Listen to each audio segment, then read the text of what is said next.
Hey everyone, welcome to episode 93 of the Ceres podcast. I'm your host Stelios and the founder and director of the world of Ceres. I was so delighted to have this conversation. Well, that's not a word I'd usually use, delighted, but I don't know, it's the right word, I think. It was right. I was excited, delighted, you name it, to have this conversation with Nathan Outlaw. I could harp on about what a top guy he is, but you'll hear that shortly anyhow. But what is pretty amazing is that he's so passionate about seafood, fishing, and of course Cornwall. He's super intelligent and really down to earth that it's actually really easy to have a conversation with him. I had so many things that I wanted to talk to Nathan about, and to be honest, this conversation is about 2 hours long. I reckon it could have gone on for much longer. Nathan Outlaw is the owner of Nathan Outlaw New Road restaurant, which was formerly Restaurant Nathan Outlaw, and he also owns Outlaws Fish Kitchen, both in Port Issac in Cornwall. I could go on about the awards he's collected over the years, but there's no need, as the awards don't make the man. But it's fair to say that Restaurant Nathan Outlaw was regarded as one of the best restaurants in the UK, if not the world. So it takes some serious courage and brains to have a successful restaurant like Restaurant Nathan Outlaw and then essentially just say, you know what, starting all over again with a completely new concept. Okay, so I'm not just saying this because I don't think Nathan Outlaw needs my help to drum up diners. But if you are in Cornwall and you love seafood, his restaurant's an absolute must. I dined at Outlaws Fish Kitchen last year just before COVID landed, and it was absolutely superb. I was on my own and the food was brilliant. I didn't feel out of place, and for me that's a true sign of a great restaurant, aside from great food and great service, of course. We are proud of the natural batter mix. This is what makes us what we are today. Without the natural batter mix, there would be no Ceres. To give the natural batter mix the best flavour and texture, we source 2 flours and 2 unique raisin agents. This gives us our unique signature finish. It's so British, we even source the paper sacks from the UK. The natural batter mix is so simple, you just add water, unless you want to ramp things up a little bit and add carbonated water or beer. With no seasoning added, this allows you to add the seasoning of your choice, and why shouldn't you make it your own? The Ceres natural batter mix has no hidden nasties, no artificial flavours, no artificial colourings, and when fried to perfection, it's perfect for every business, whether it's a takeaway, restaurant, click and collect, delivery. Fish and chips is fish and chips, just cook it right. To go a step further, we have many recipes that can help you when using the natural batter mix. This is a truly versatile solution for your business. In short, we love the natural batter mix. It's our best seller, and with great operators all over the UK using it. To get your Ceres natural batter mix, visit worldofceres.com today. This podcast has been brought to you in association with industry titans Giovanna Grossi and Amanda Affia of Source Intelligence Mystery Guest Audits. Well known for their commitment to the hospitality sector and support of those working in it. Their business also offers a range of bespoke training programs tailored to your operations' individual training needs. Source Intelligence delivers head of department and management geared training days that not only enhance team building across your most senior employees, but also equips them with the tools to motivate and develop their own teams. In addition, they offer one-to-one mentoring style sessions targeted at individuals across your team who would benefit from that extra focus and attention. Their newly built online audit process, which they use for their mystery guest visits, has been designed to give clients an honest, reliable, bespoke and commercially focused report with suggested solutions and advice on the next step to resolve issues, increase profitability and enhance your reputation. Now, who can say no to that? To find out more about their mystery visits or their training sessions, give Giovanna or Amanda a call or visit sourceintelligence.com. Anyway, that's enough from me. I hope you enjoyed this conversation with Nathan Outlaw. Be sure to follow him on Instagram because that's where all the action is. Enjoy.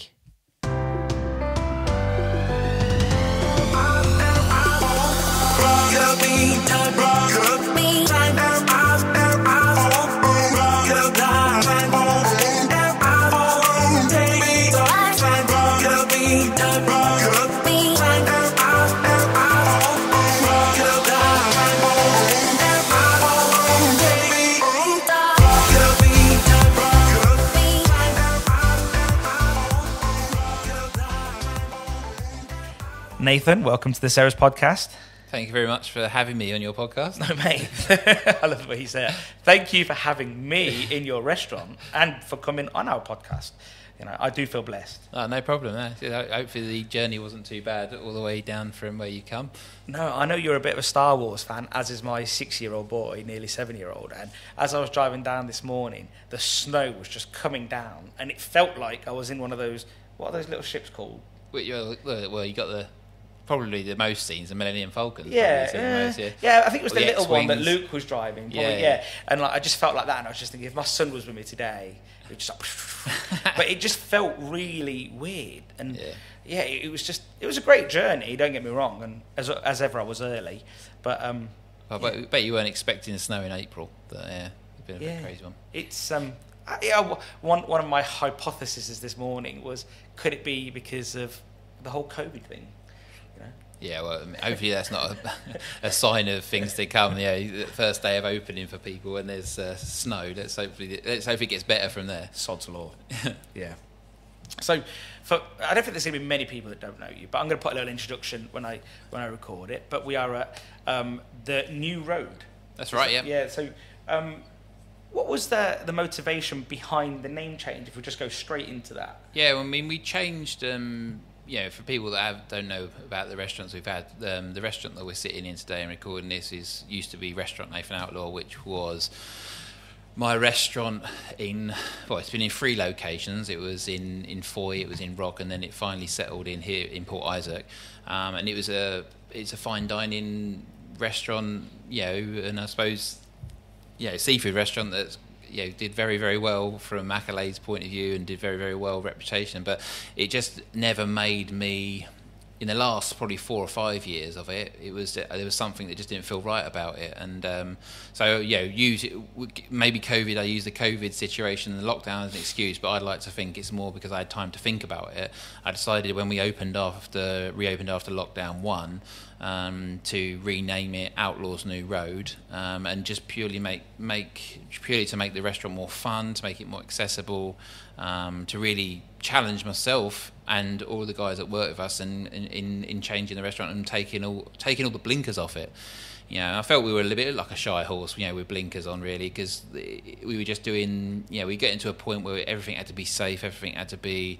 The expectation was huge, because we were charging a lot of money, and I just felt that was just ruining, from my personal point of view, it was ruining my sort of creative side, the fun side. It was just a bit boring, really. Yeah. So I decided to change it up a bit. I mean, luckily I'm in a position where I could change it to Outlaws New Road because it's just Rachel, my wife, and I that own the business. So it's my decision solely, I suppose, in that I said this is what I want to do. My wife's always been behind me, so 100%, and she said, well, as long as it makes you happier than you are now, then it's got to be a good thing, because she knew that I wasn't right. And then and it's the best thing I've done. It's changing it. It's just been great, and I can't wait to get open on the 17th and 18th of May to continue the story, basically. Yeah, great things happen in May. I was born in May. Yeah, my kids are both born in May as well. Yeah, so you'll agree that many great things. Yeah, no, it's a good month. It's a good side. It's May the 4th as well. That's Star Wars Day. Oh. Yeah, you see, I truly believe you can learn from your children, and I have learned everything I know about Star Wars from my children. Yeah. So, what is it you think that didn't sit right with you about whether it was the terminology fine dining or the action of fine dining itself? What is it that just you didn't really like? I don't think it was fine dining so much that was the thing that made me change. It was more that we were put into a bracket of where there was an expectation that was huge, which I don't mind the pressure. It's just that it only really spoke to a certain customer base.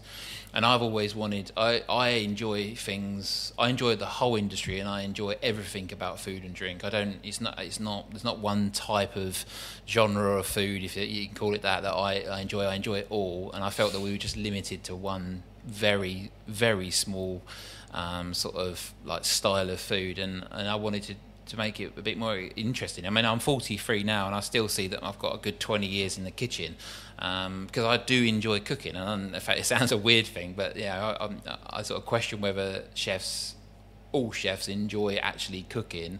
I think there's more to it than that. And I think it's when you get older, you maybe enjoy more of the management side, or you enjoy more of the running of the business side. But I still enjoy cooking, but in doing the cooking, I want the sort of the shackles taken off, and I want to be able to cook whatever I want. And that really was the main reason behind it. And I know that if the shackles are off and I can cook with that freedom, I can cook more adventurous, exciting food, and I know the customer experience will be better.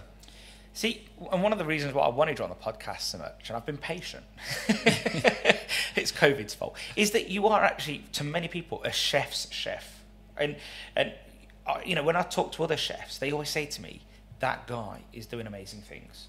And I think that, and I think you're right, because not everybody does enjoy the cooking. Some people enjoy different aspects of running a business, but you do seem to really enjoy, the sourcing, the cooking, the sort of all the kitchen work. You seem to really enjoy that. Yeah, no, I find it hugely. I mean, I become a chef purely because I like cooking. There was no other reason. I didn't know anything about awards or guides, or you could go on TV for it, you could get books. The reason why I suppose I started cooking was because my father's a chef. He was retired recently. I always saw it as that. I think I like the pride of it. I like producing something from nothing and then people enjoying that, and it's that very simple fact of being able to cook something well, respect everything within that dish as well, from wherever it's come from, whether it's a fisherman or a supplier or a grower, and then delivering that to a customer that really enjoys it. And I think in that simple form, that's all I need. I don't need any more recognition than that. So, and I'm very lucky that over the years, because we've been over 20 years now I've been cooking, it's just we've got enough people to fill our little restaurants to make sure that we've got enough audience that makes everything viable and work, and I think that's enough for me. I mean, everything else on top of that's happened, say in the last 5 years or 10 years, has just been like experience or the cherry on top of it, But the thing that gets me out of bed is just that the simple fact of cooking for customers and people enjoying the food and the experience they have when they come to the restaurants. It's almost like you've almost kept everything quite raw, quite close to the bone, in case, and obviously it's probably a good thing with everything that's happened recently, but you don't set your expectations too high. Maybe you just it's all about the customer service, the guest experience, and obviously that gives you pleasure and your team pleasure. Yeah, no, 100%. I mean, we've always sort of under promise what the experience from the outside, I suppose, but we try to over deliver once people are within the walls of our restaurant, and it seems to work well for us. And like you say, there's no tricks with the food. It's all just straightforward, good sourcing, cooking it well, understanding techniques and things like that, I suppose, from a technical point of view of cooking. I'm classically trained in the path that's got me to where I am now, but I respect every other tech. Do you call it technological advancements in cooking? I suppose there is in terms of equipment and stuff. But all I need is some ingredients and a bit of fire, and I can cook you something nice. And that's what I've always kept it very, very sort of, I suppose. It's very light touch, and it's not labour intensive. My food, it's sort of, I don't like to make any moves unless I need to make them, if that makes sense. One of the things, so before I elaborate a little bit, what would be different from a guest experience point of view from, let's say, pre-COVID and post-COVID, so with New Road and Restaurant Nathan Outlaw? So if someone came before, what would they have expected? And if they come, because I never got to come to it before, I got to go to Fish Kitchen. But what would be the difference here at the moment for customers that are used to coming here? Well, what I've tried to do with Outlaws New Road is just take everything that I've ever learnt from the restaurants that I've run or worked in or opened, and put it into one. And that's really sort of, I would say the best things of Restaurant Nathan Outlaw is that actually the food standard that you got on the plate is no different, if not it's better than Restaurant Nathan Outlaw in my opinion, and that's just purely because of the creative side is added to that consistency of what we do on the plate. Because we're still doing the same amount. Well, we're doing less tables now because of social distancing. So we've only got 5 tables upstairs, and we can do about 6 people around the bar. So we can still give that attention to detail, albeit the difference now is that you don't get the table for the whole of the lunch or the whole of the dinner. We do a 2-hour. We ask people to stay for 2 hour. Your experience is a 2 hour, and that really come about because we had to think about the numbers, because we halved the cost of eating here by opening Outlaws New Road over Restaurant Nathan Outlaw. So people I'd imagine people would be going, what is he doing? But we realised that we haven't lost any staff, we've still got the same costs, there's still the same building, so we had to go, well, how are we going to do this? There's 2 things here. Social distancing, it's best that people don't hang around too long. So that played into our hands to do 2-hour slot. Actually, the experience that I've always found, the one thing about Restaurant Nathan Outlaw that was not exciting from a staff point of view was the length of time that people were in the restaurant, because it just become a little bit of a hang around. I wanted to up the tempo, make it more fun. So that sort of is another one of the decisions as well. And then really the financial basis that we needed to do double the amount of people with the same or less amount of tables to make it work financially. So what you've got is a restaurant that has 8 tables that actually does 16 tables for lunch and 16 tables for dinner. So it actually, even though it's a small restaurant, still starts to do decent numbers from our point of view. I mean, most people listening to this are going to say that's easy, we do way more than that. But for us, that's sort of, it's made it just, the tempo's just gone up, and it's just a little bit more, it's more fun. And that's what I always say. And in terms of the from a customer's point of view, what's the difference between Restaurant Nathan Outlaw and Outlaws New Road is, the set menu we do now is cheaper, but it's the same quantity of food and the same quality of ingredients, but it's probably more surprise to it. Yeah. It's less. We don't have. It's not. I mean, there's not signature dishes, and there's not the dishes. It's whatever we've got that day that comes from fishermen or the growers, and what we can get our hands on that will be served. And sometimes one table might be getting different dishes than the tables next to them. And whereas before there was the expectation it was all this perfection and everything was exactly the same, and that just doesn't sit well for the future of the way restaurants will be run, as far as I'm concerned. I guess from a kitchen point of view, I guess there's prep early on in the day anyway, but I'd imagine seafood is quite quick to finish, isn't it? Yeah.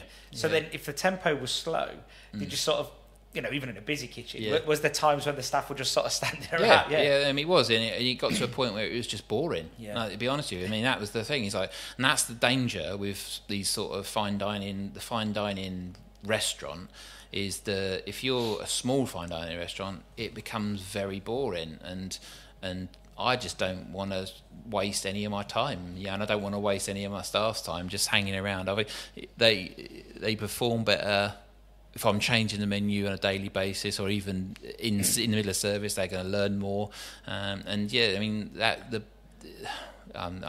not the greatest sitting down anyway, so to be actually standing around waiting for the next course to be called, it's just it's not too much. Do you I sense that you probably worry about complacency to some degree? Yeah, massively so. Yeah, I mean, complacency.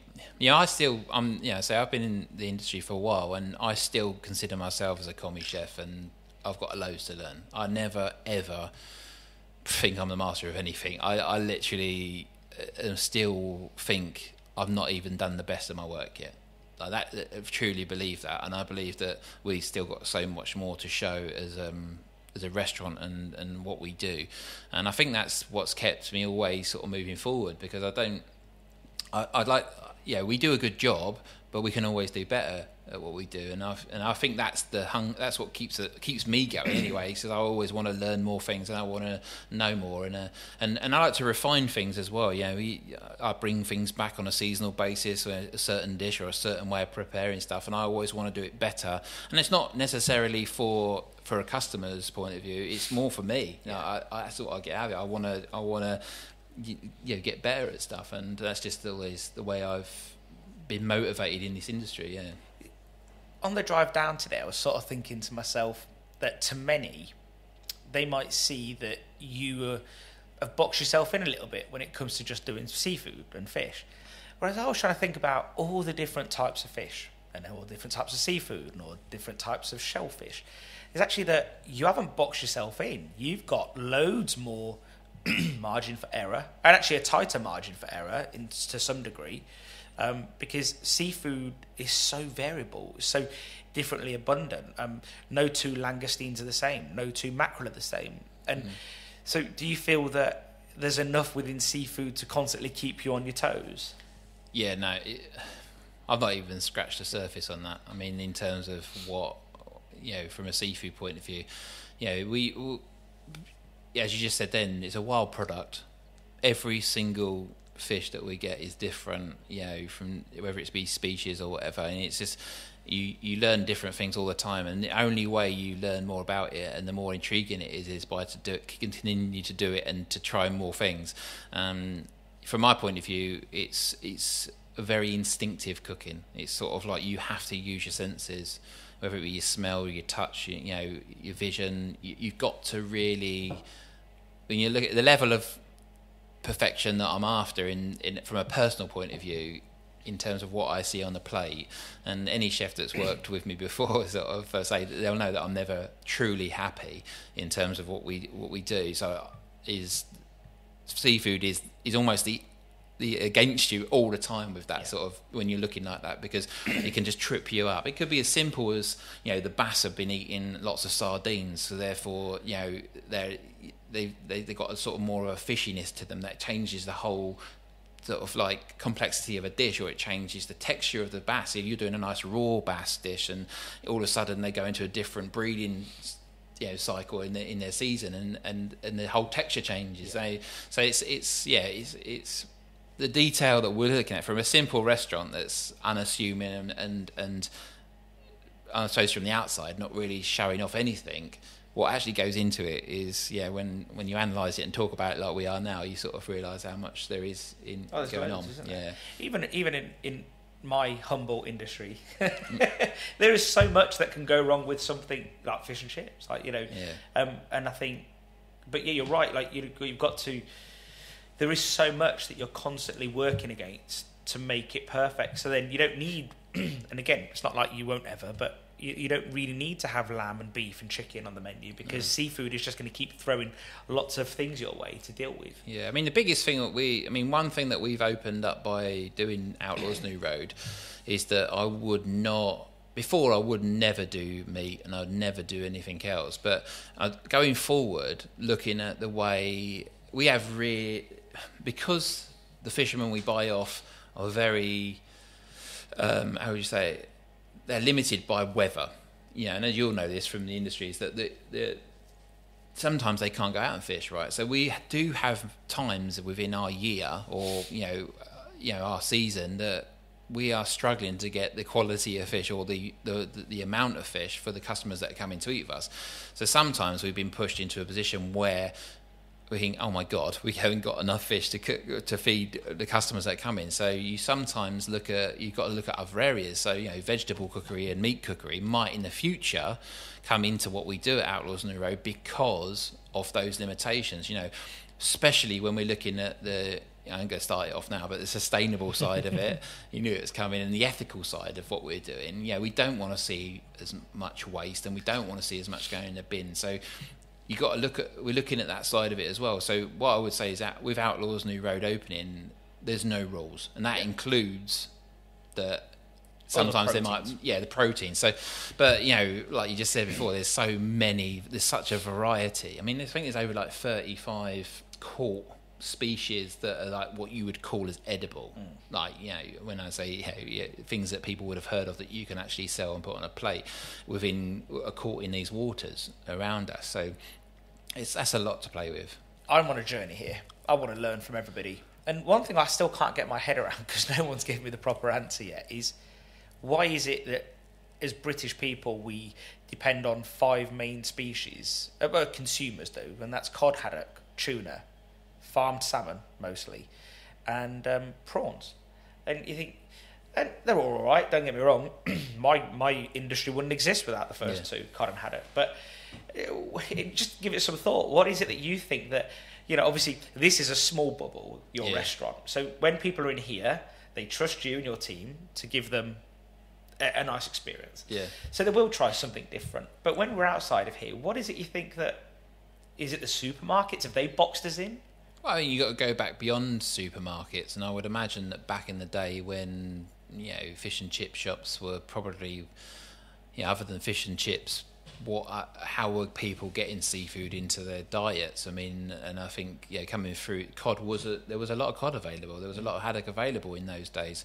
So I suppose it starts from then. And if you look at the people that are being more nowadays, that are being a little bit more adventurous with what they're eating seafood wise, and not probably from the era when that was around. I mean, that's quite a while ago. And then as you go forward, I mean, I think it's an ease of eating. I think it's very easy to eat cod, haddock, salmon, tuna, and prawns. I think there's not much bones included. They last a bit longer, especially with like salmon and tuna, and prawns can come frozen. They can be shelled. So I suppose it's ease of eating, especially within the home. And I've written a few recipes before, and from a recipe point of view, for like home economists working for supermarkets and stuff, it's very easy to put them fish into the whole mainstream of people eating. So I think that's one thing. What you find is the more sustainable varieties and the more sort of ethical varieties that may be being caught. Say for example,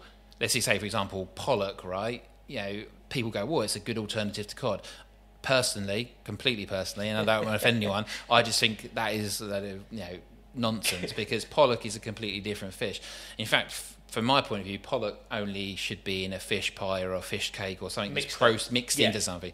I actually think on its own, going solo is dry. It's not my cup of tea. So I understand encouraging people, but if you was to say to someone, try some pollock, just grill it, put it under the grill and say it's a bit like cod, they're going to eat it and they go, well, it's nothing like it, and it's not good. So that's, I think, where you get the problems. We're trying to get to encourage the mainstream to try different species, because you've got to understand what that fish does. And because we don't have an appetite for fish in the whole of the UK, in terms of it's not ingrained into our culture, which is mental when we're an island, and we got probably the best fishing fleet in the world as well. They're very experienced, and you think to yourself, well, it comes from kids, doesn't it? It comes from schools. If you had shown how to prep a mackerel, or you were shown what a gurnard is, or shown this is a John Dory or something like that, they're not going to know. Yeah. So that's where I think that's where it comes from. I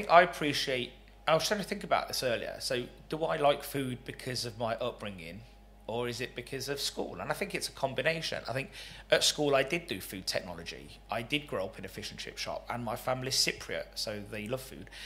So I think there's a combination of things, but I think the school thing is a big thing. Yeah. I think that if every school kid learned how to cook any food, just, every year at school, I think it'd be just so much better. I think that even now, I mean, my kids, they've both been through school, and Jessica, my daughter, she's 16, she's just finishing school, but she's doing food tech, and what they do is you're learning about food, but you're not learning about the produce or where it comes from, all that sort of stuff.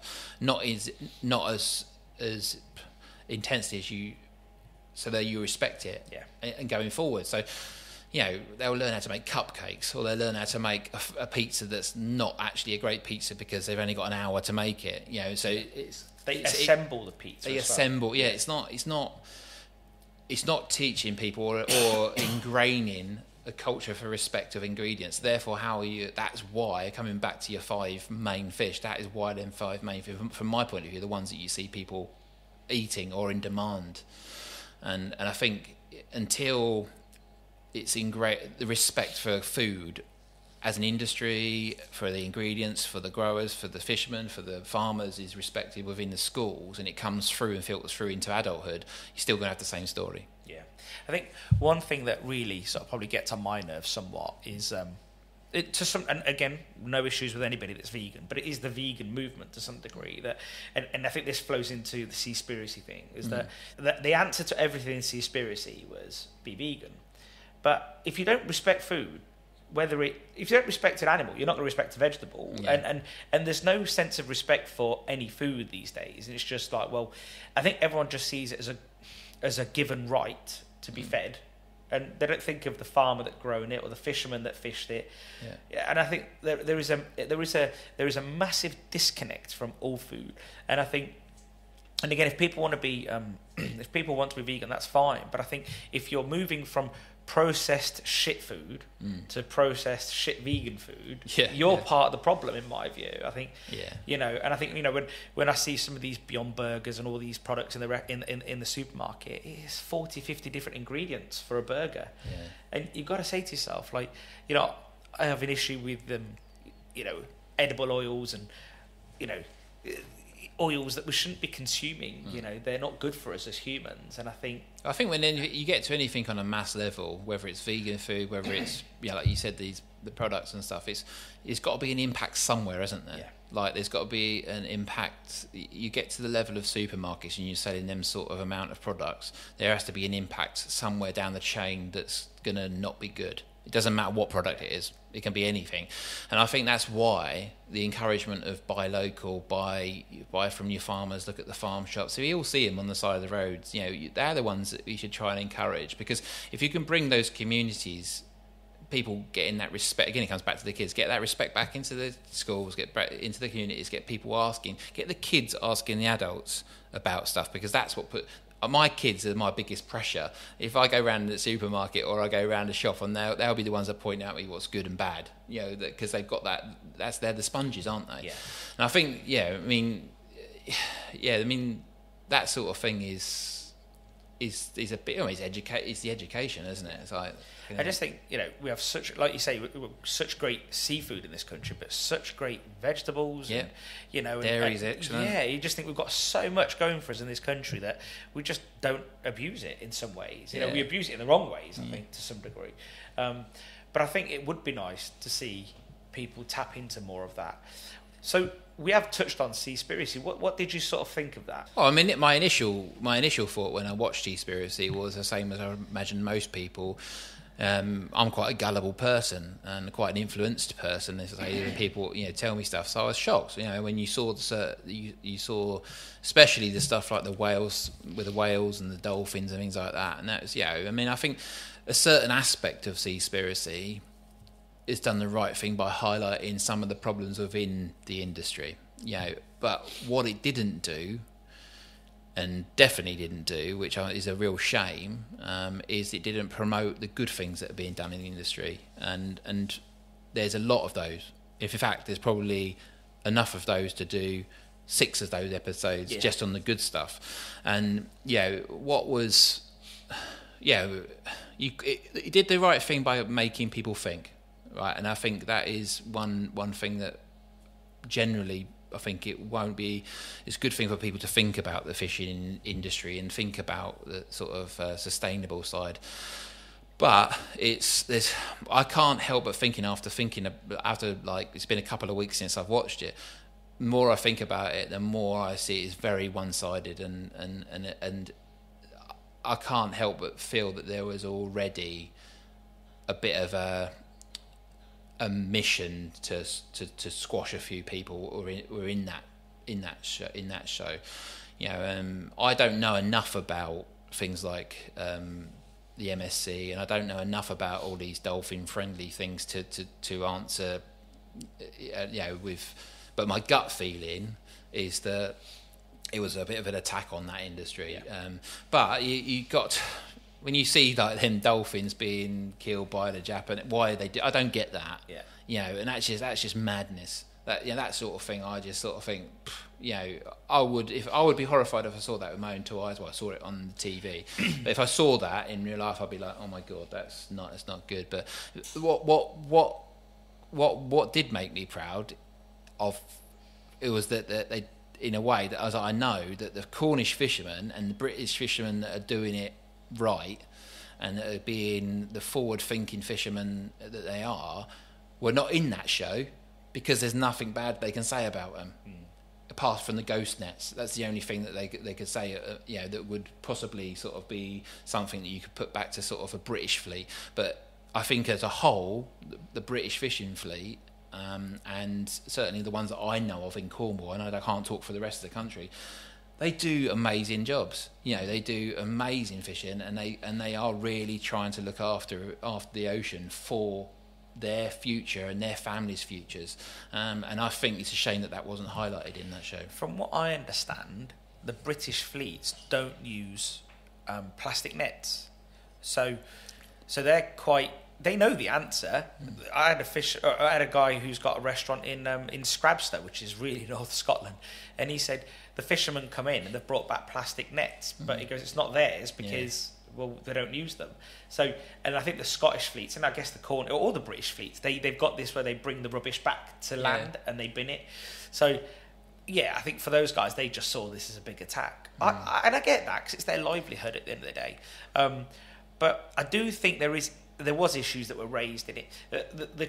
When the guy was hiding behind the wall at the tuna market, and he was like, "Oh my God, there's tuna over there." I was like, "All right." That's like me standing outside the butcher's and saying, "Oh, there's beef over there." Yeah. Like that. There was, and that's when I knew straight away that this was going to be a vegan sort of, get people over to veganism. And I think, and also, they brought out Cowspiracy and How to Be Vegan and films that are all like that. It is interesting to see now that a lot of sort of journalists are going after them now and saying, well, this is wrong, that's wrong, and so on and so on. But I think they maybe over-egged it a little bit. If they didn't scare people so much with all those, all that. You just got to use common sense. I mean, I think that's everyone goes about sustainable and ethical, but just let's use sensible as a word, because just be sensible about it. You just got to ask questions. As a consumer, which most people listening to like things like this podcast or seeing those things are just consumer-based decisions. Ask the questions. Open your eyes and read stuff, because that's the only thing you can do. Because you can't. You're not on. We're not governments. We're not like, we haven't got that influence to be able to change, something like there and then. But what we can do is just use our own common sense, and that's all I do when I buy fish from my restaurant. I ask the questions, I talk to the people, and I make my own decision off basis of that. I mean, and that's all you can do. What would you say? So we'll jump on to this one first. What fish? What species? Just one species you would never cook? Because of the sustainability? Oh, for sustainability. I mean, I would say nothing. There's nothing I wouldn't cook if I knew where it was coming from. Obviously not things like dolphins. There's not a you get me shot. But I'm on about, for example, like there's a very good, I'd like to think that around our waters there's some really good controlled areas of ocean that certain times of the year you can catch in them, certain times you can't because they're breeding. Bass is a good example. That's just, you can start catching it again now, but they've had like a couple of months where you weren't allowed because it was breeding season. They're letting that sort of regenerate and stuff like that. But no, I think it's all down to the fisherman. I mean, if I'm buying from a fisherman that's got an 8-metre boat, right, and he's like a 1 or 2 men crew, they only go in and out with the tide and the weather dependent, how can they be unsustainable? I mean, I can't see that. It's not just using very basic maths and how many hours you can fish and what you can haul, what you can pull up. You can't, that practice, and that's the thing, isn't it? It's like where you would have had local fish markets in the past in the old days, and you were buying from them boats that were delivering to those markets. That's all gone, and that's where it all mucks up when it goes into the supermarkets, and you're buying fish en masse. And that I suppose where the grey zone is with it. I'm not saying that stuff isn't sustainable, because obviously I'm sure a lot of it is, but it's when you're blinkered away from it as a consumer or a customer is where where things can get bent. I suppose the truth can get bent, I suppose. So before, when we were setting up, you sort of said, I don't want to put words in your mouth, so rephrase it as you would like, that the industry I'm in, which is fish and chips, relies on cod and haddock, which we know, and that can't be good because it's just so much volume of 1 or 2 species. And that there is a big difference between an 8-metre boat and God knows how big a fishing vessel is. That I've seen some photos, they're huge. Like, from what I understand, I've spoke to people that deal with frozen at sea fish and vessel owners and so on. They say that everything they do is fully sustainable. But I've always tried to say, and I think I've tried to zone in on it a bit more recently, is how sustainable can it be if we rely on 2 species. Yeah, I mean, you can only go off of your gut feeling and I think when you see the volume of fish that can be caught on them big boats, it just seems very, maybe I'm just being very critical, but you just can't see how that can be a good thing long term. It might be a good thing right now. They could maybe prove with the numbers that there's plenty of fish in the ocean and it's fine to carry on, but nothing's endless, is it? And that's the thing I worry about, is that there's nothing endless. That's why, you got all these accreditations, but you still got to, I don't know. It's one of those things. It's just a gut feeling. But all I can say is that, if you're buying, I think it can be controlled. I mean, they've proved, scientists have proved that you can, look at the hake industry, for example. That was completely gone, wasn't it?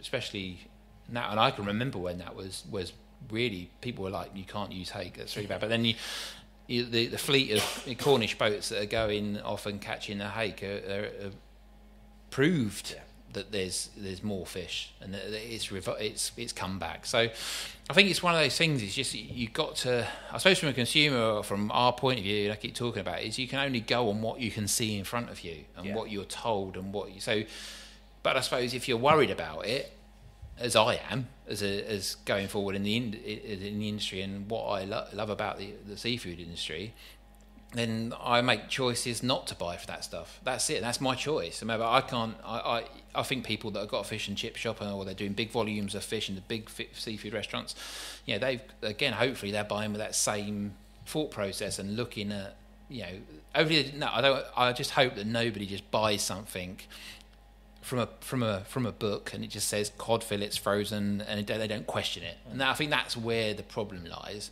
You've got to question it, because I do believe that these boats can be sustainable as well if it's well managed. I'm sure they've proved this, but it's definitely just, it's a massive grey area, isn't it? So, and generally fish do generally repopulate quite fast anyway. And I think, like you said about the hake industry, I don't think it was long before they got back on their feet and with some good management. So it can be done, like you say, but I know a friend of mine was telling me the other day that some of these line caught trawlers, the lines are like 20-30 miles long. And you think all right, they're picking up one fish at a time, I guess that, but it's madness. And I really want to go on a vessel to see. I've never been on one, and I know a couple of vessel owners, and hopefully it's something that we can do. But I think it'd just be good to see and ask them the questions and talk to those guys, because I think they're passionate about what they do. They genuinely think and probably know that they're doing a great job, and they do believe in what they do. And I know a lot of them were really disappointed with Seaspiracy. So I don't think anyone's doing it out of malice, But like I said to you, I know shops that do 100 kilos of cod a day and 200 kilos of cod a day, and sometimes a lot more than that. And so you can imagine if that's sort of even half that amount, or you pick an average across 10,000 fish and chip shops in the UK, that's a lot of cod and haddock. It is, isn't it? And that's the thing, isn't it? And it's just a shame that we just don't open our minds a little bit to try different species and stuff like that. I think before the 60s, I was told that it was just fish and chips, any fish, whether it was whiting was quite popular, and somehow everyone just sort of carried on moving towards cod and haddock, and I think cod and haddock have almost become, it's almost like the boneless, skinless chicken breast. I mean, the problem is it's not a problem, it's a great thing that cod is a fine fish.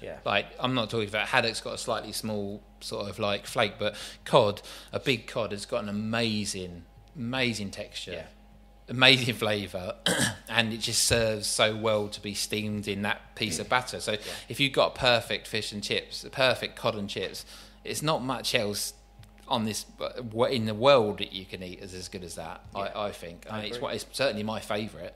I mean, fish and chips is why I fell in love with seafood cookery, not fruits de mer or bouillabaisse in the south of France. It was fish and chips. That was the first experience I had of eating seafood, and I think that's probably what sort of got me into it. And but that is cod's problem is it's too good, and that is unfortunately you fry any other fish, it will struggle to challenge it. Yeah, no, I agree. I love cod, I love haddock, and I love fresh hake. Hake.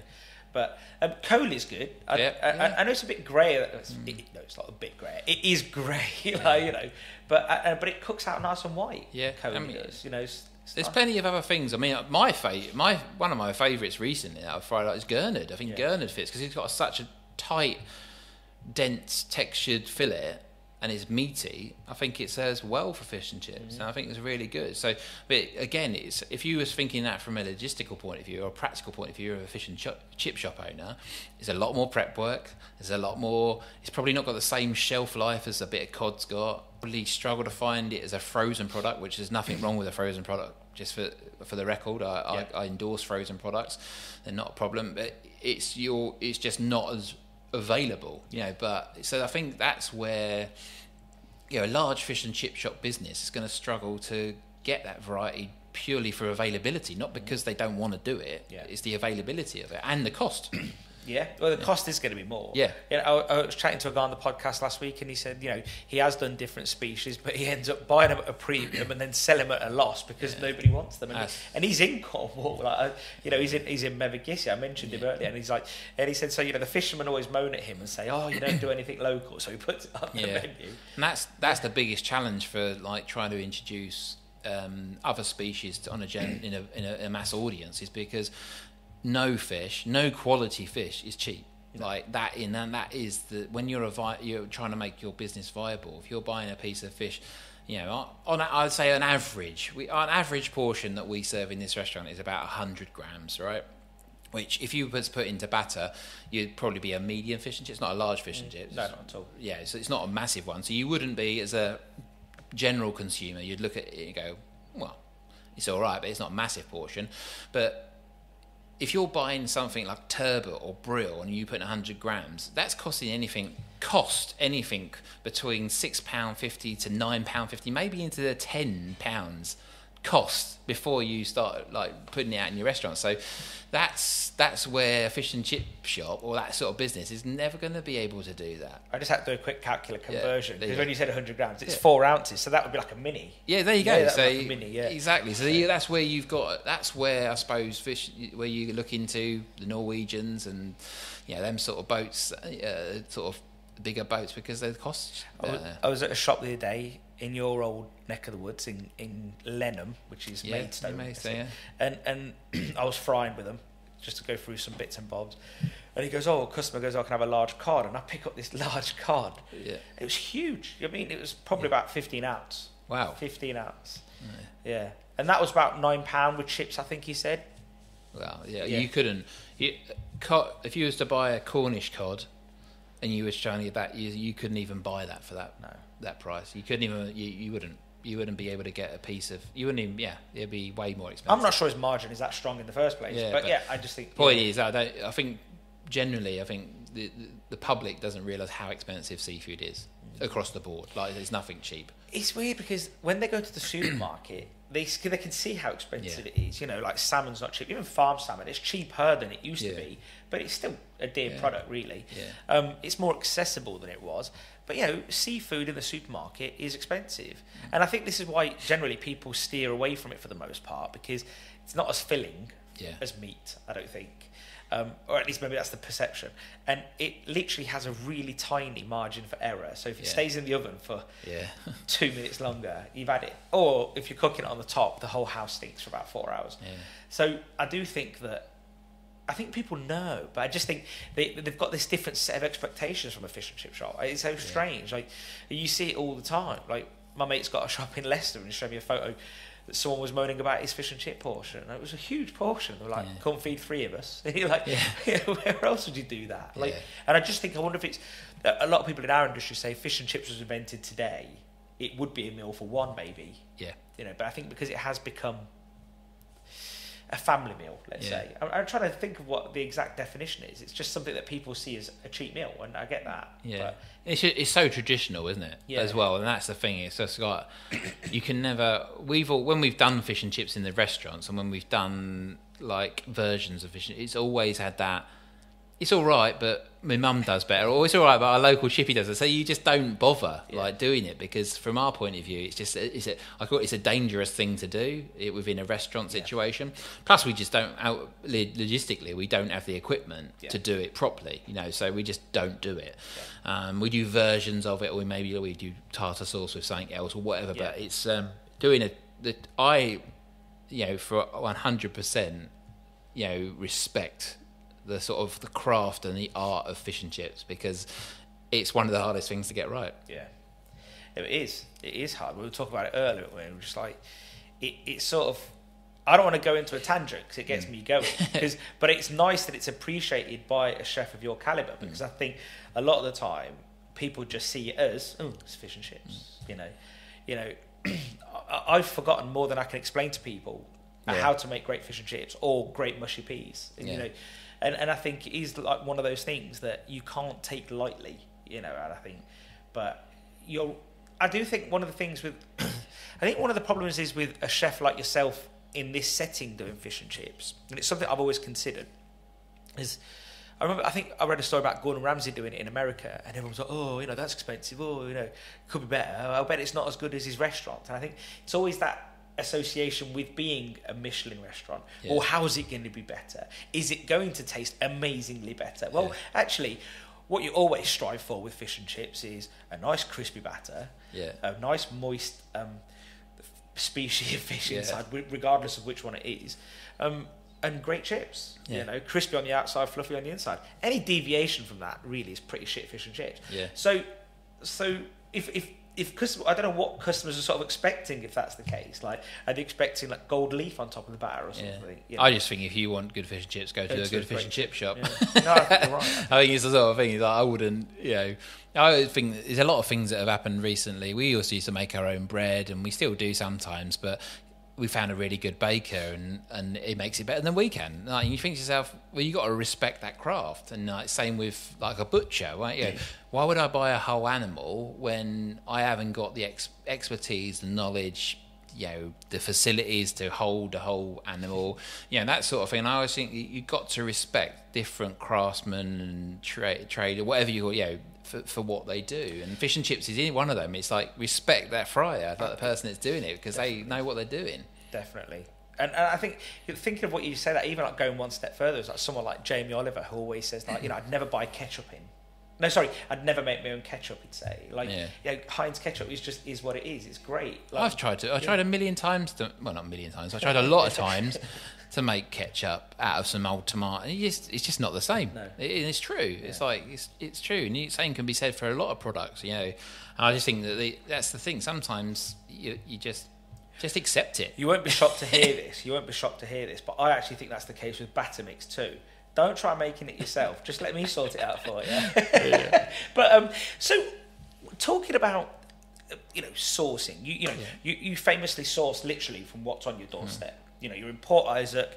If it's not here for the most part, you're not getting it from elsewhere. And if you do have to get it a bit further out, you will. You've mentioned the challenges. So you've also mentioned last time that your menu is not menu-led. You don't sit there imagining a menu. It's actually what we've got that day. We make it work. So it's product-led. Yeah. How does that work? Do you have, like, I don't know, a load of recipes that work with lots of different species? It's like our repertoire of what we do is and I say our because it is a group of us. It's like my head chef Pete and Tim, and there's loads of guys that have worked with me a long time. But it's a jigsaw puzzle, and we put it all together. There's a picture there somewhere, but we've got to work it out. So we've got lots of when we don't. I say I don't have signature dishes. There's signature elements. So if you've worked with us for a long time, or you've been front out, you'll see elements of dishes that will come up in different different ways and different times. And sometimes what I love about it as well is I love a recipe that can work for lots of different things. I love something, so I've got like I don't know, let's say I've got a sponge mix that we use on the pastry, but I like the way that you can add different things to it and mix and match. So I'm always trying to have a real technical base to something, but but it's also got the ability to change its flavour or to add things to it or to take things away from it. And I think that's really our style. It's sort of we act upon with what's given to us that's the best. And at that time, we've also worked out, over the years of doing this, that there's only so much food a human being can eat on average, right? So we know that whether we give 10 dishes, 20 dishes, or 3 dishes, there's only so much food you can eat, right? So in terms of the journey of a menu, we know that it's never written in stone. It's sort of like sometimes it could be 5 dishes, sometimes it could be 3 dishes, sometimes it might be 9 dishes, but it's because it's just making sure that the quantity is always about the same, that can make sure that you walk away not feeling like you're gonna you burst out your trousers or like you can't walk, but you're at that point where you're really happy with the way you feel and your experience has been good. And I think that's really, but that only comes, you can't just decide tomorrow, you take Joe Bloggs off the street, goes, I'm going to open a restaurant, and we do that. You can't do that. No. It all comes from experience, yeah. It's took you a long time to refine that process. Yeah, and I still am, and I think that's what I'm excited about, getting back open again, because I've got loads of new ideas and loads of new stuff that I want to try. And until the restaurant's open and it's actually breathing and the heart's still there and it's pumping, that's when you start moving. I can't sit down. You find some chefs can sit down and draw pictures of dishes, and they can think of dishes and jot them down, or and cook like that. I'm instinctive. I have to have that. I have to have that bit of fish or that bit of asparagus or that in front of me, and I'm cooking it, and that's when the ideas come. Then you think, this might need a bit of this, and it might need a bit of that. Exactly. You want to get it. Yeah, and I just, if you, in an ideal world, and it's not practical because all the other guys that work with me would just lose it, I would start with nothing every day, and I would start. What I mean by that is no menu, no idea of what's coming in, and the customer's not knowing what they're going to get. That's for me the truth. But you've got to be really good to do that. I went to a place in Bristol that was like that, and I was utterly disappointed. Yeah. And I just think, but you are good at what you do, so you could probably pull it off. But I went there, and they were like, we don't have anything, like the lunchtime is the lunchtime, and then night time is the night time. I was like, okay, great. Yeah, it was just. Yeah, it's not. I mean, I've tried it. It's not practical because you don't have enough time to get to the standard. You've got enough brain power constantly, though. What you'd end up doing is you'd either end up cutting corners because the time runs out. So you've got to. So people say to me, "Do you change your menu regularly across the year, like hold time?" It's just, you do go some places. They go, right, we've got our autumn, our spring, our summer menus, and we change them on that date, and that's when and it's complete change. That would basically, the way we work. That would, if we was to change every dish on one day. It would just complete change. It would just be craziness, chaos, and you'd have inconsistencies, and you would have bad services. So what ours just evolved is a bit like a ever building repertoire. So it just we might change one dish one day, 1 week, all the dishes still fit in. Everything's in seasons. Everything's great. So we just roll with it. Yeah. And then the next week saying, strawberries are coming. Let's start working on that. It's a never-ending story. Yeah, that makes sense. Love that film, by the way. I don't think I've ever watched it. I'll have a look. But one of the things that I was thinking about on the drive down here was that last year when I came, I visited. I ate at the Fish Kitchen, Outlaws Fish Kitchen, and I sort of gave a little bit of sorry. So I had a reservation, and I thought I'll get there a bit early. They must sit me in. They've already got my reservation. I get there and I was like, I walk in. I said, I'm a little bit early. But and the lady goes, what's your name? Stelios. Okay, yes, it's going to be the same time you booked in for. I was like, really? I was like, yeah. And I just stood outside watching. It was a miserable night. And mate, that place, you know this, it's your business. It just kept going and going and going. It was just constantly turning over. And I thought to myself, I'm going to poke my head and see what the chefs are up to. Because I'm a nosy one. I'm looking. Well, it can't be that busy because they're not even rushing. They're not rushing. There was nothing going on. There was 2 chefs in there. Yeah. And they were just pottering almost. I thought, and so what I could see on the left window was 2 chefs just casually pottering about. And then on the right window was guests enjoying their meals. Yeah. And I thought to myself, it's so weird. But I couldn't get my head around it and comprehend it until I actually went in. Yeah. And then I went in. And one thing I noticed straight away is that there was no one cared that I was on my own. Yeah, and it felt like a sado, but I do find that's a test of a good restaurant, and I go all over the country. I do 50,000 miles a year, and many places you can just go into. And I remember once I went into a restaurant, and I was at a podcast somewhere. And I went into a restaurant the night before, and it was empty. And I said, "Oh, can I have a table for one?" Oh my God, the guy was looking at the screen. I don't know, we're going to get really busy soon. And I was like, mate, I'm on my own. I'll be out of here before you know it. And I probably spend the same as two people would anyway. So, and I sat there, and even by the time I'd left, it was still empty. Yeah. And yet, in your place, I never felt like that. I felt really comfortable. It just felt good. The food was amazing. I can still remember it now. And how do you make a business like that run so efficiently? What's it down to? What were your thought processes when you were designing it? Because it is really ran efficiently. Is it just a tight menu? I think with Fish Kitchen, because Fish Kitchen is now, this will be coming into its 8th summer. So we always work in seasons because that's like we are. So it's coming to its 8th year, and it's just been refining it, consolidating it, looking at the logistics, and that's what goes on behind the scenes. And no one wants to know about that from a customer point of view. They want to know they're going to have a lovely time, they're going to have lovely food. But it's all those little things being worked out and being efficient that allows the chefs to be calm in the kitchen and to be organised, and it's the front of house. Because if all those things can be sorted way before customers even come, then that the customers are going to have a good time, and they're going to eat, because there's nothing that the only actual thing that's different will be the customer. The customer can be in that scenario, can be the one that can make it different, So whether it be they're not very nice, or they've got a dietary requirement that's different that they've not. We always endeavour to ask people way before, if you've got anything, tell us, because we can make your life much better by having a great time. Because we can prepare something special, especially for you. So them sort of things are the only things that would muck up what you saw from standing outside. But again, it's a small restaurant. I mean, with the social distancing we're doing now, it's only got three or four tables, depending on what combo, whether it's 2s or 3s or 4s on the table, because it's so small. But when you would have eaten in there, I think there's 7 tables in there. So that restaurant works with 2 out the front and 2 in the kitchen, and it's always the way we've made sure that it works around that amount of staff. So again, I suppose it comes from not being one of those chefs that just goes, this is the menu we're doing, and this is what I want you all to do, and not thinking about the impact it has on the staff. Either it's the way that we create the menus, the dishes, and is all around keeping the hours low, keeping the staff that we need to do it, and keeping it right, and then we'll build upon it. If we want to go and do, say for example, we wanted to introduce doing bread again in here, I know that we need to make it efficient. We need another chef. We need to add a few hours on the hour, and we also need to buy some more equipment. So then you got to go, well, is it worth it? And the same with the Fish Kitchen. Is if I was to go, well, let's do fish and chips, right? I'd have to straight away probably get one more person, because that it takes a bit more to do that, and plus you need to buy more equipment, and you need to get in sauce in it and all that sort of stuff. So it's about, I think, Fish Kitchen and Outlaws New Road now, it's all about our lessons learned that enables us to be efficient, I suppose.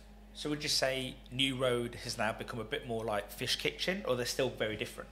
It's where it's halfway between Fish Kitchen and the old restaurant Nathan Outlaw. Oh, okay. And it's my mind in a restaurant, if that makes sense. It's just like, it is like what it is. And Fish Kitchen is like the naughty little brother or sister of Outlaws New Road. It gets a bit spicy, and it gets a little bit hot sometimes with other influences. I told a friend of mine about it. He knew anyway, but it gave him the reason to come, and he absolutely loved it too. Yeah. And he thought he ate at both, I think. I think he said that he felt that was better. Yeah. And I wonder if it was what you alluded to. See, I love that, because I always said that I don't like. There was a time when, obviously, Restaurant Nathan Outlaw had 2 Michelin stars. It was #1 in the country in the Good Food Guide, and it was getting a certain amount of attention that was almost losing Outlaws Fish Kitchen in that it was outshining it. And I hated that. And I hated that because I knew what Outlaws Fish Kitchen does was just as good. And the fact was, it was just the media and the mainstream and the industry was saying that this is better, and this is a better restaurant, and this is... Outlaws Best Cooking or whatever. But I knew the Fish Kitchen has always been that one that has that sort of. Again, it's in a beautiful, charming building. It's in a little fisherman's cottage. It's probably got to be one of the smallest restaurants in the country. It must be, and it's just got something so romantic about it. Typical picture postcard. Bit wobbly, isn't it? Yeah, a bit wobbly. I can't fit in it. I'm too tall. It's so low ceiling. So and what was nice about bringing Outlaws New Road out was that they both now sit together as equals in terms of the way that the customers are treated, the way that the staff are, everything is just on balance, and it's the same price. So both restaurants are the same price as well, which people will go, well, why would you do that? Well, because I just feel that there's enough market for both of these restaurants full of people eating the same priced food. That's why. How do you balance with the perception that people have of you because of Instagram and social media, PR, you name it? People have built up this vision. Yeah. So before they get here, they can probably imagine what the food's going to taste like. Yeah. And how do you deal with all that? And your photos are amazing on Instagram, by the way. Yeah. I mean, it's just something that it's just been another addition to what you have to deal with if you're a restaurateur and chef now. I mean, that's the thing, isn't it? I mean, it's another additional thing that's part of what you have to do on a daily basis. It's not going to go away. If anything else, it's going to get more popular. It's a shame for people that truly want to be surprised by their experience when they come to a restaurant, because there's so much of it you see before you get there, which I actually, that's why, I mean, we've got an open kitchen in one of the restaurant in Outlaws New Road here where we're sitting, and we're sitting opposite actually, but I actually don't like it anymore. And the reason I don't like it is because I think there should be a bit of magic, and there should be a little bit of, when I go to a restaurant, I don't like to even look at the menu. I like to just sort of sit down and just be fed.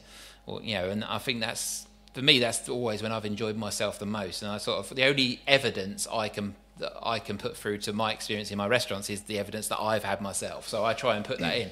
And I actually think sometimes that a lot of restaurants now are open, and you see everything in the open kitchens, and it's a big part of restaurants. It's a fashion right now.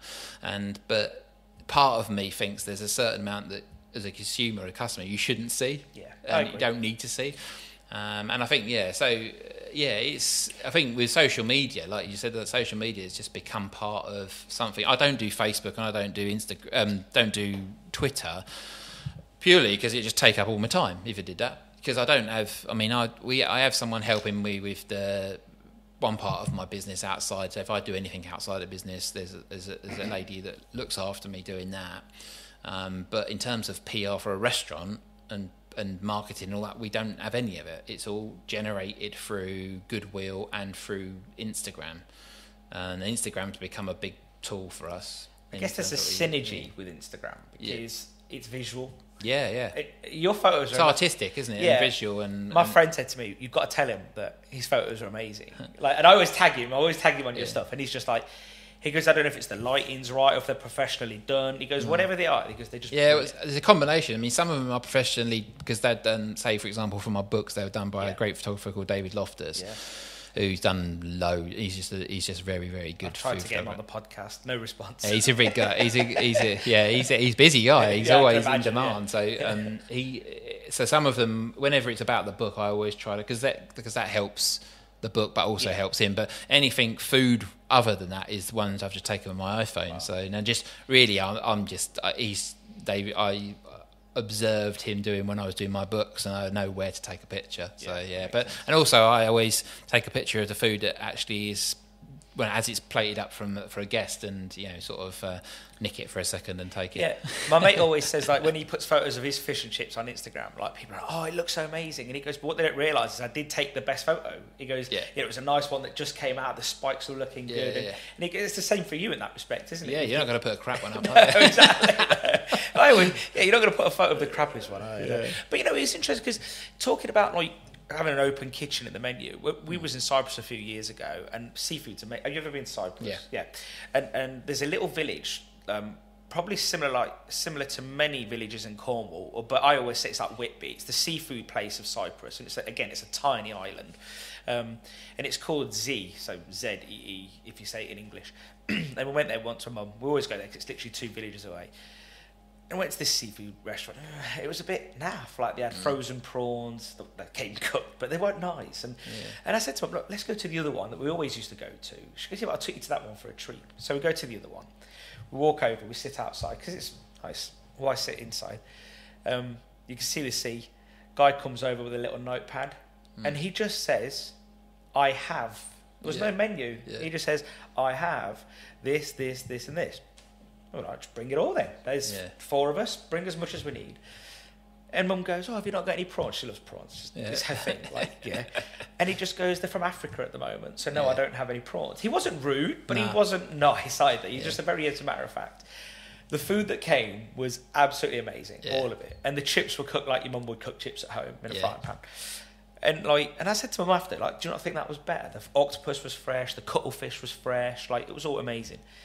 And I just wondered to myself, could you have a place like this in England? Where, and I guess, is that similar to, in some ways, to those that haven't been yet? It is to some degree what it is. Outlaws Fish Kitchen is, isn't it? To some degree, it definitely is like that. I mean, the honest answer to that is that in terms of if we wanted to get to that sort of thing, is you that sort of level where you're on about it's sort of more homely, is that you probably don't have your people that cook like your mum cooked, or that sort of that lot of real homely cooking. I mean, it's that I think there's certain chefs that have come through the industry that have got that style of cooking. People like Simon Hopkinson, for example, they've got that sort of real cooks cooking opposed to chefs cooking, even though they are a great chef, but they got that element of it. And I think when you want to cook real, I think in America they call it soul food and things like that, sort of like real proper food. It's you have to have been brought up in it, and I think you can't. It's not something you can learn from a book or from an app nowadays. But it's something. Yeah, I mean, it's something. I definitely the comfort inside of food is for me. It's everything really. You just got, that's probably the best feeling you can get from eating, is that sort of comforting sort of thing. Yeah, there is something about when you've eaten a good meal, and if you were feeling crap, it warms you up, it makes you feel good, especially sweet things. I'm not a sweet tooth person at all. I avoid sweet things because I don't want to be diabetic like my dad, but but no, I understand why they're so nice and why they they're very comforting, aren't they? It's senses, isn't it? It just makes all your heightens all your senses, and that's the thing. I mean, that's why it's so difficult. That's why I've got a figure like I have, because I do like the sweet things, and it's just if you're feeling a bit down and something's not great, especially when we were in the lockdowns that we've gone through, I think some people have put on a bit of timber because of that, because it's just you feel a bit crap, so you just want to make yourself happy. Yeah, and especially the first couple of weeks. Yeah. That was just I often, my son's also into Marvel. Yeah, and I don't know, good lad. All right, good lad. Yeah. I am as well. So you are as well. Yeah. So after what is it? Infinity War. There's the what is it called? The blip. It wasn't called the blip though, was it? Or was it? Yeah, it was. Yeah. Was it called the blip? Yeah. And I will often say that those 2 weeks were like the blip. Yeah. Because you just everyone just sort of hovered. No one knew. I think the wife genuinely got really concerned about me for those 2-3 weeks. Yeah, I know. I think a lot of people were in that situation in the first couple of weeks of lockdown, because you just didn't know what was going to happen. And I think it's the first time ever in everyone's life, you would be in that sort of position where you just like, what's next? And that's the thing, wasn't it? So, I mean, I certainly struggled with it, because first and foremost we had to shut a restaurant in London, which was not the plan. That was hard, and that was just they had no choice. The hotel, they didn't have any choice but to do that, and I fully respected that. And then coming back after telling everybody they hadn't got a job anymore, coming back to Cornwall, still not knowing, thinking I'm going to have to do the same thing for my own business, because we didn't know about furlough, we didn't know about the support we were going to get. So you just assumed, you didn't assume, you were going to, that we were, the government, from my point of view, the government have been generous in that sense. I mean, in terms of that sort of support, has saved our business.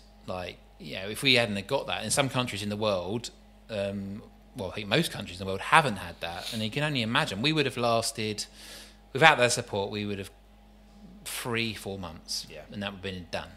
So we wouldn't have been open. And I think that would have been the same for most of the industry, to be honest with you.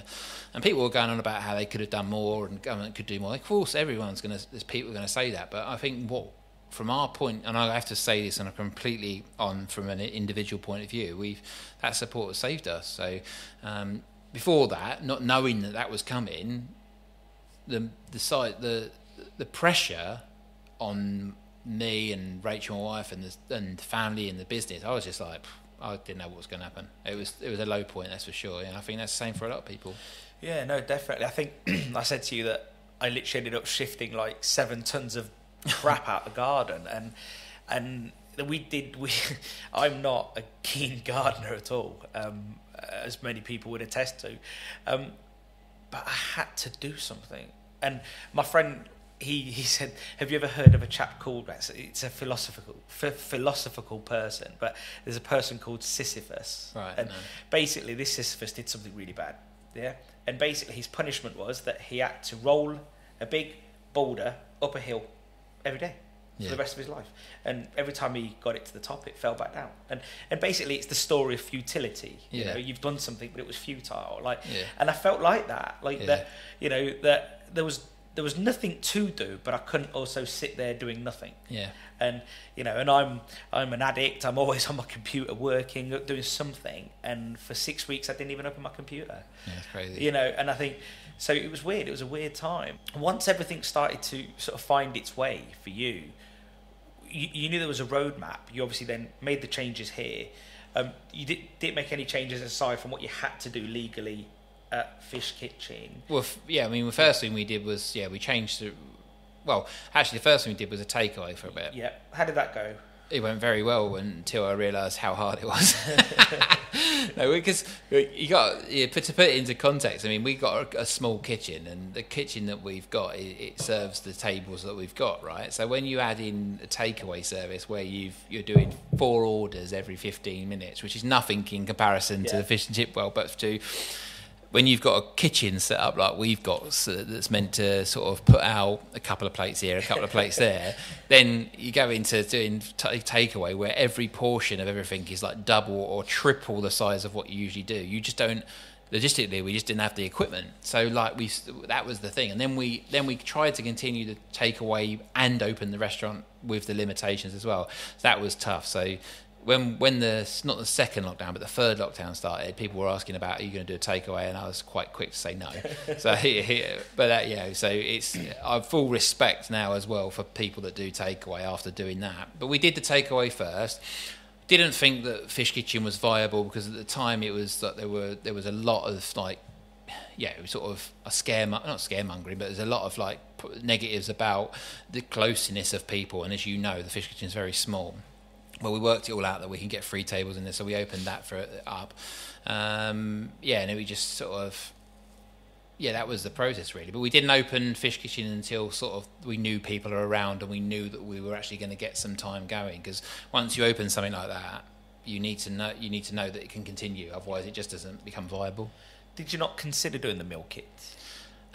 We looked at it, realised that where we are from a geographical point of view, in terms of getting it delivered to people, it would have been too much. And to be honest with you, after our little foray in takeaway, if it's anything like that, I was like, no, you're right. We just practically, if we had a unit somewhere, if we had a bigger restaurant, if we had the storage, then we would have considered it. But I think to do those meal kits, you've got to have a big name like Rick Stein or like Gordon Ramsay or Jamie Oliver. You've got to be that big to make it really work as a business.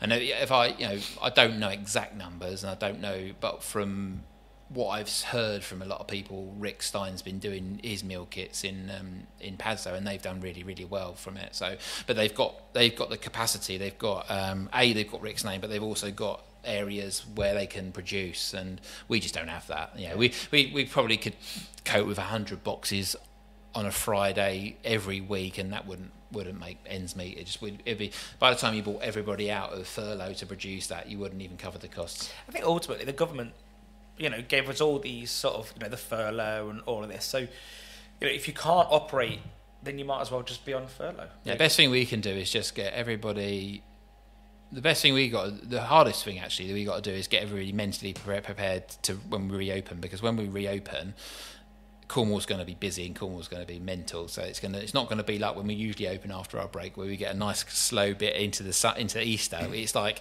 bang, you're open. It's going to be full, and the guys have been off for a while, so it's just about getting everybody more into it and getting them. Are you going to try and get everyone in a bit sooner just to blow off some cobwebs? Yeah, no, we are. Yeah, we got. It's like things like turning things back on, and you know something's not going to work.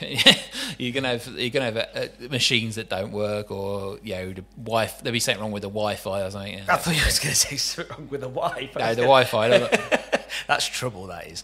Yeah. No, it's true. I think you've sort of almost starting from scratch again, getting everything and getting things that are repainted and so on. And so it's going to be. Yeah, but I'll tell you what, I'd take another month or 2 months with lockdown if they said there was going to be another lockdown. I'd rather that we went a bit further than there weren't another lockdown. Yeah, if that no makes stop sense. And start again. Yeah, I don't want another lockdown. I just want to get on with it now. So.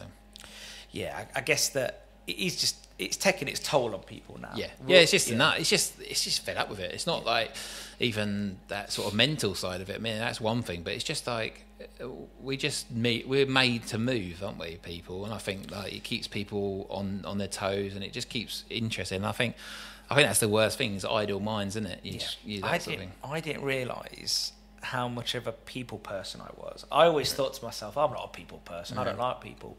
But actually, when you don't see people, you do miss people. And I think humans do like people. Yeah, I think that connection and the community, the connection with people, and just that you don't even have to be talking about anything interesting. It's just that sort of like communication that just makes. I don't know. I think it's something in human nature that you do need other people. Yeah. So one thing I wanted to touch on is you've had restaurants in London, Dubai, and obviously Cornwall. What would you think are the main differences? I guess there's probably more similarities with Dubai and London. What are your thoughts on that? What have you learned sort of getting out there? I think you're probably right. I think Dubai and London's similar. It's more cutthroat, more sort of dog eat dog in terms of you got to be at the top of the listings. You got to be talked about. You got to be written about. All that sort of stuff. And it's very fickle as well. Everything can swing very quickly in them sort of like in cities and internationally. The thing with Cornwall is that you have to be patient. And you have to be patient and take your time, and it takes a longer time to get the business going. So things don't. I think the patience is the biggest thing about a seasonal restaurant or being somewhere where you're in the sticks, because you've got to work harder at it. I think a lot of people might think like Dubai or London would be like paved in gold and everything's great and you've got to be busy all the time, and actually it's not as easy as that. I'd actually say, if to answer your question easily, I'd say that my business in Cornwall, I can tell you when it's coming and how to manage it. In London and Dubai, it's all over the place. Yeah. And then, unless you are one of these restaurants that's just got the best review, just had the best accolades, just been so everyone's talking about it, and you're on TV and you just fall and you've got to think about it. If you're that sort of the next level down where you've got to fight for your business, it's tougher. Do the customers in those cities, let's say, appreciate the dining experience as much as someone in Cornwall? I would say no. I would say normal for them. Yeah, I would just say that there's a large aspect of the diners that will come to, say, used to come to the Dubai restaurant or come to the London restaurant. It's just what they do. It's just part of life. It's a bit more. And that's not a negative thing. That's a good thing, because you need that business. But it's just part of their daily routine. Yeah. They go to a restaurant, they eat lunch, they eat dinner, whatever. So it's just sort of like it's a bit, I suppose, like us eating our dinner at home. It's a bit like that sort of thing. Whereas Cornwall, we're lucky enough to have the majority of the customers we have, they come in for a special occasion, or they're coming because they've been looking forward to it, and it's something that which gives you more expectation, obviously, on our shoulders. But they're in a different frame of mind, a very much different frame of mind. In one, they want to be more relaxed and a bit more enjoy themselves, whereas the ones in the cities, in my experience, they're more just getting something done. It could be business. It could be we're having dinner. It's not as many as special occasions. Are there standards in a different way higher to maintain because they're so used to eating out at these style restaurants all the time, and they've got 2 hours or an hour and a half, and if it isn't perfect, and they've got someone to impress, maybe, if it's a business meeting, lunch or whatever. I think the thing is in London, and I had the restaurant at the Capitol for 7 years, and we were at the Goring for just shy of a year. And so Dubai was 3 years, and most of those people that the customer base were the loyalty wasn't there. So for example, we'll get people that come to the restaurants in Cornwall 2 or 3 times a year, and they'll come every year because that's what they do and they love it, and that's their thing. Whereas in the city, what you find is there's so many options, isn't there? Like if you a restaurant goer or you eat out in London, you don't have to eat in the same restaurant again twice. Is so many different things. So to actually, I suppose the biggest accolade you can have if you've got a restaurant internationally or a restaurant that's sort of in a city is you do get regular diners. That's got to be your biggest accolade because there's so many other places they can go. Yeah. So don't worry about.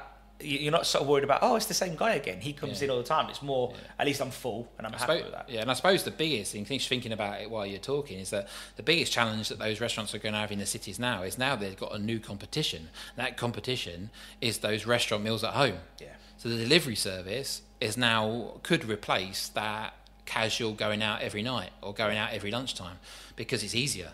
And if you can get, say for example, I know, if I can get a well-respected chef's meal at home when I'm sitting in my PJs, like watching the telly. Sounds great.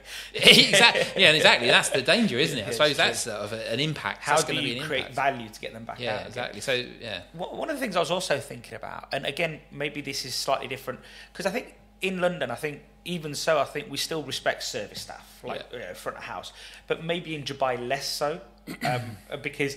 And maybe I'm wrong because I've never been, but I know friends that have been there, and they say that it's almost like the service staff front of house I don't want to be rude, but in Dubai, if you're wealthy, the person that is serving you is beneath you somewhat. Yeah. Did you ever see any of that? Or? I mean, I suppose because we were the hotel I was in, you didn't really see that so much because it was the Burj Al Arab, which is sort of like the most. It's they say themselves the most luxurious hotel in the world, right? So the service staff, the people that were staying there, were actually probably they from what I saw were always very nice to the service staff, and they're all very demanding, but the staff that were very good as well, So the guys that were, predominantly the guys that worked there were from the Philippines or from India or from Asia, that area. There wasn't many Europeans, and if they were European, they were probably more management level. So there was that did make me feel a little bit uncomfortable, just purely because of the culture I'm from. But I didn't see anything. I didn't see anybody being sort of like looked down upon because of where they were from. I thought, from what I saw, and I actually saw in Dubai I never saw any problems with that in Dubai. To be honest with you, the thing that actually did surprise me in Dubai was how professional they were front of house and how good they were, and people were looking at it as a career. And I think maybe more so sometimes than in this country, to be honest with you.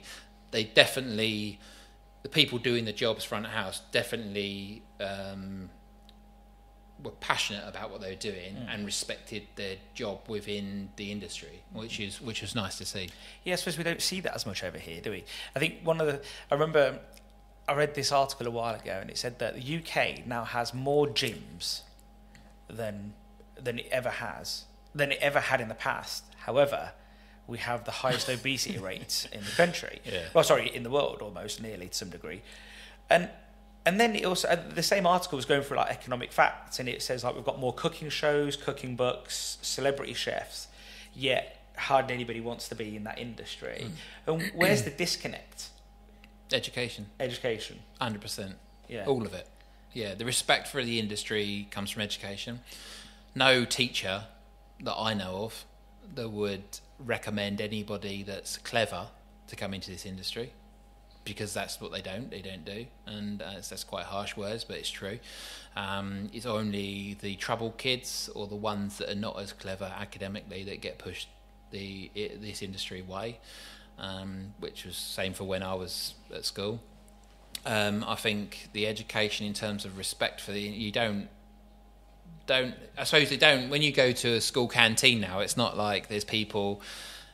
It's all machines or it's all like vending machines. There's no like that contact with the dinner lady so much. Obviously there's still schools with dinner ladies, and you have to call them dinner people now, I suppose. I don't know. I've got to say the right thing, but yeah, when I was at school, you were dinner ladies, and you saw the people that cooked your food, so you had a little bit of respect for it. But that's gone, isn't it? People are not eating as much. So yeah, I wouldn't. It's really there's a massive disconnect between that, because like you say, you've got all these cookery books, all these cookery shows, but then less people are coming into the industry. So yeah, I remember.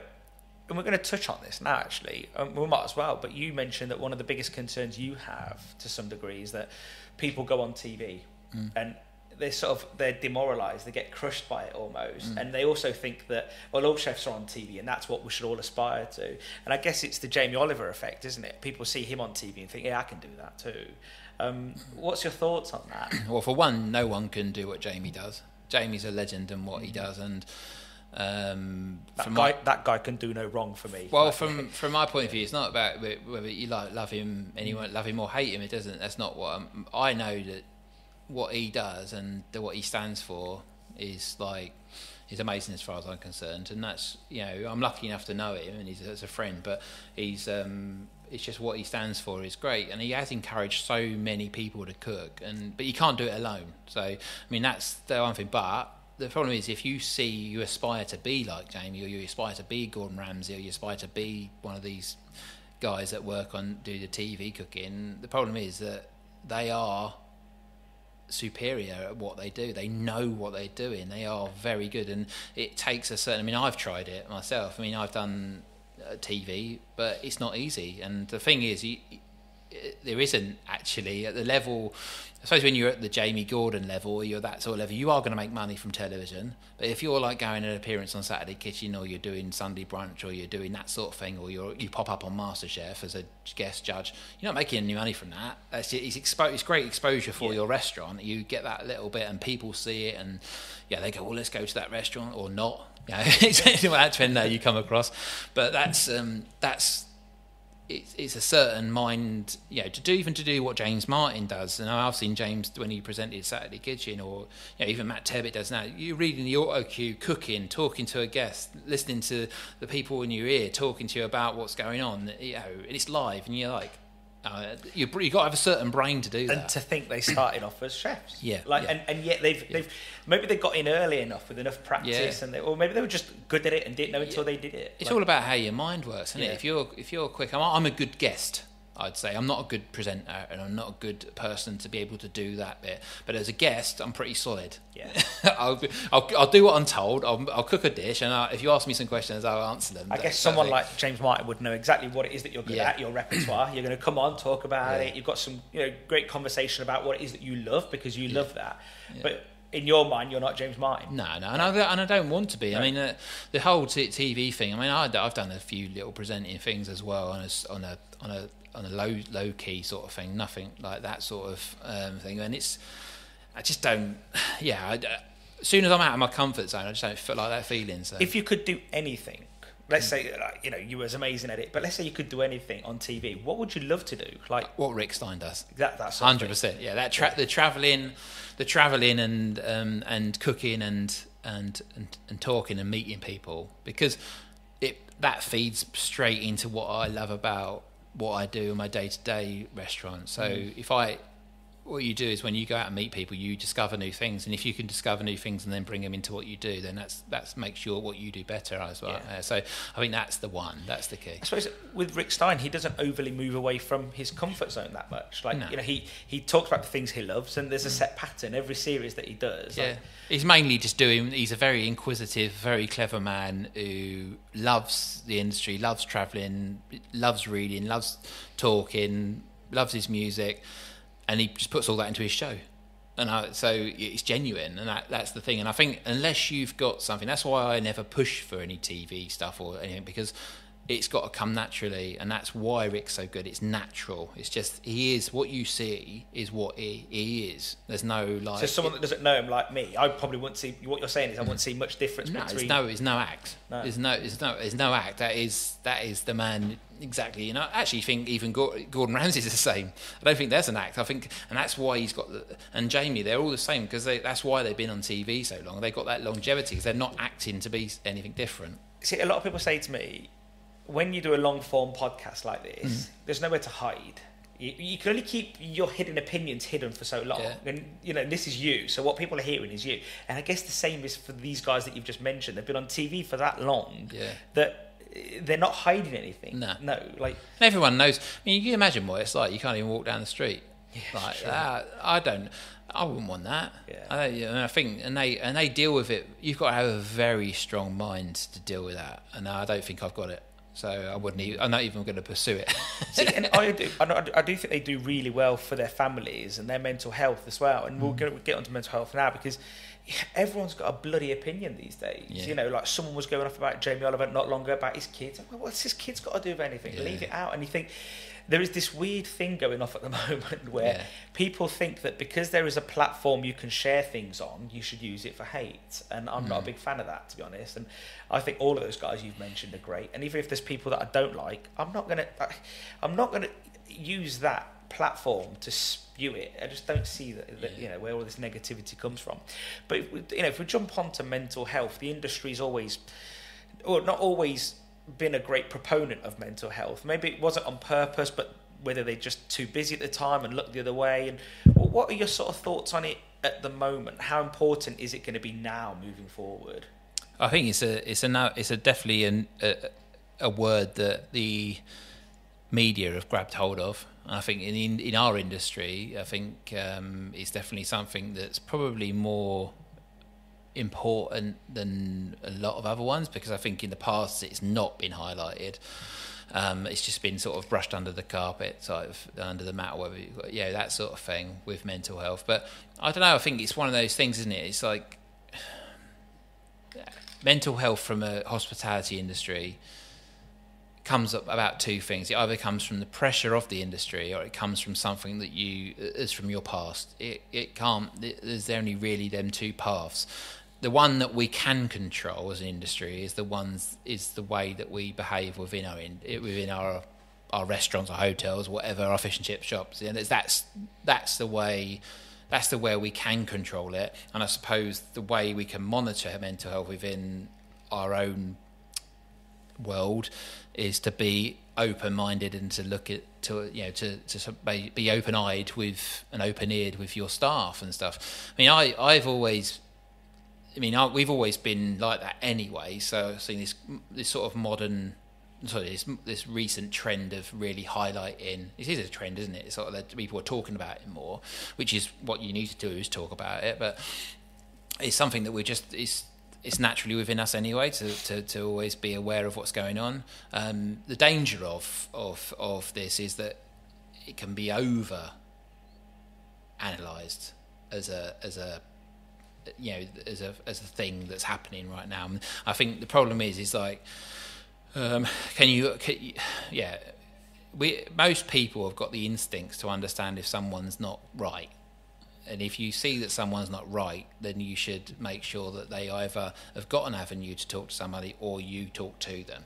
And I think we've just done that naturally as a business, but it just seems to be that it's being highlighted much more, and there's like people that you can talk to, whether it be like something like Hospitality Action or whether it be something like the Burnt Chef Project, which is something that's very good for the industry. It's I suppose it's got to be a good thing that it's highlighted, but is highlighting it enough? Is there enough depth within our industry or within our community or within our culture to be able to actually really look after the people that need it? I suppose it's a tricky one, because I think I was listening to either a podcast or a book, and it was Tom Kerridge, so it was his words, and he was talking about his struggle with alcoholism. Right. Did I say that right? Alcoholism. Yeah. Not that long.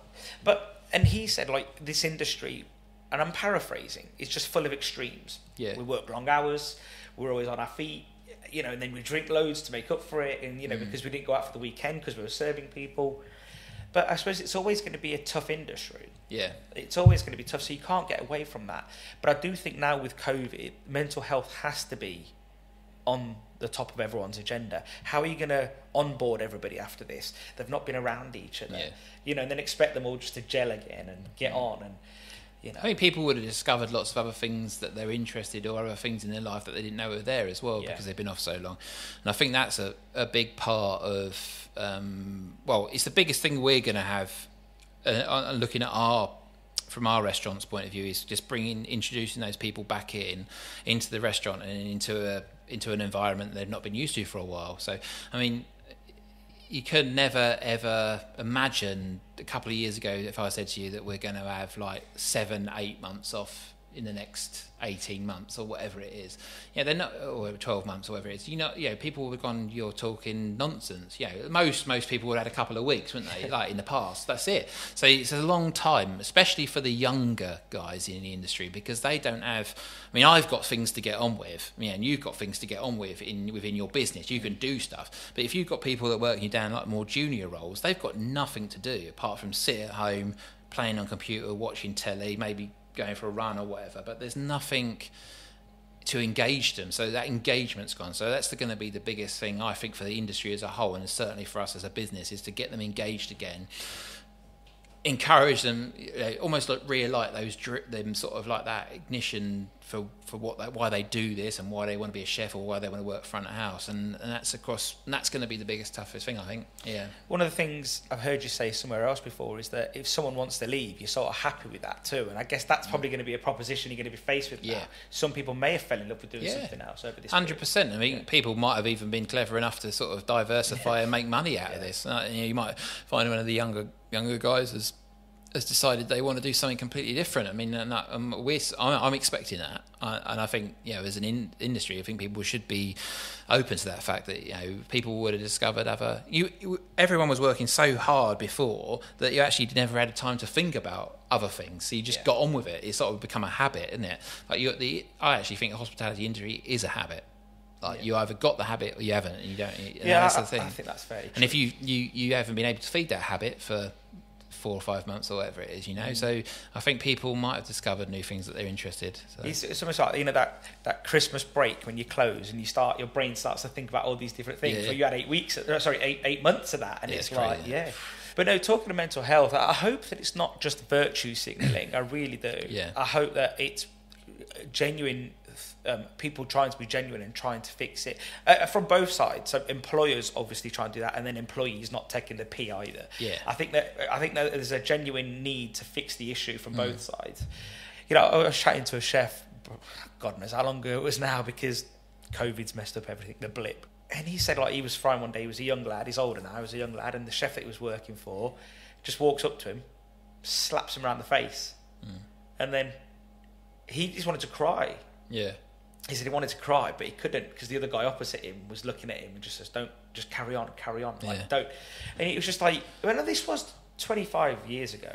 But you can see how that either creates another generation of that, or someone who just thinks, "Fuck it, I'm out of here. I don't want to do this job anymore."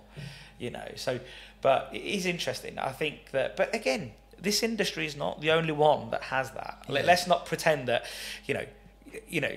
we were joking earlier. We were saying about Ricky Gervais and how we watch The Office. Look at The Office. I don't know. It is a comedy, but stuff like that. Well, there's got to be some truth in that. Stuff like that hasn't come from nowhere. No. My wife jokes and she says that, 'cause I always watch The American Office, because if we had an office, that would be me. And I do think that this has all come from somewhere. This comedy, hasn't it? So I do. But one thing we touched on when I was here last time is that and I don't know if this is still the case, but is vegetarian food still exciting you? Is that something? Yeah, I love it. I mean, it's something that I've until recently I've been growing a lot of stuff for myself. But we're surrounded by some really amazing growers and farmers that just don't. I think there's some really stuff that needs to be highlighted and can just be as good as fish, really. So I mean, the problem is with that. I mean, if I was to turn around and say, well, this is what I'm doing vegetable based food, not vegetarian food, but like I still would incorporate fish and meat into it. I think it's one of those things that it's sort of like in the back of what I'm doing. So we're a seafood restaurant, but I'm working on vegetable dishes as well, but not because it's like a buzzword or because it's just because I'm genuinely interested in the way things grow and what you can do with them in no difference than the way I think about seafood.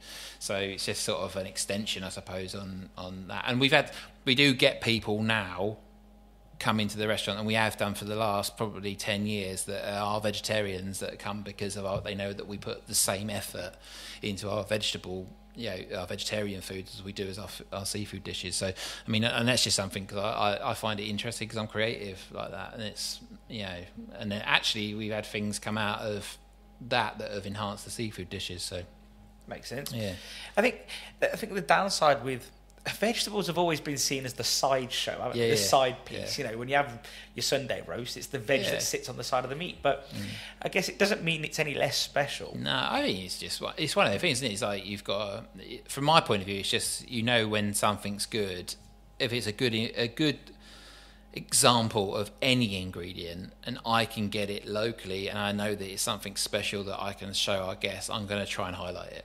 So it doesn't matter what it is, So and likewise, if it isn't good enough, it doesn't go on the menu. So it's either way. So and I think there is some scope. There's more scope to be done in vegetable cooking, than what we just assume. Roast a potato. There's so many other things that you can do with that, and it's exciting, isn't it, to do something different? So you don't just fancy opening like a steak restaurant or anything like that, then? No, I thought about it because we got some really good butchers. I mean, you've got some really good game dealers and stuff as well. My problem is always telling myself not to do something else, because actually, I know truthfully that actually what I've got in Port Issac is all that I need. I don't, in terms of what financially and from myself, to be able to have that balance of still having enough time to see my kids and to spend time with my wife. So one thing I wanted to ask you is, why Port Issac? You was in other parts of Cornwall, but what made you settle here afterwards? It's just a lot of it's coincidence. I mean, we've always been. I mean, Rachel, my wife's from Padstow. She's born and bred, Padstow. So we sort of settled in this area when we decided when we had married and we had Jacob, our son. I worked. That's the first place I came was Padstow, and then we were a little bit in Rock, which is next to Padstow, and then gradually come up the coast to Port Issac. And Port Issac just seems, it's one of those places where I think the population is no more than 600 people, like in town, so it's very small, and it can be very seasonal, but it just gets inside the bubble of being in that Padstow bubble that allows it to be you're busy all year.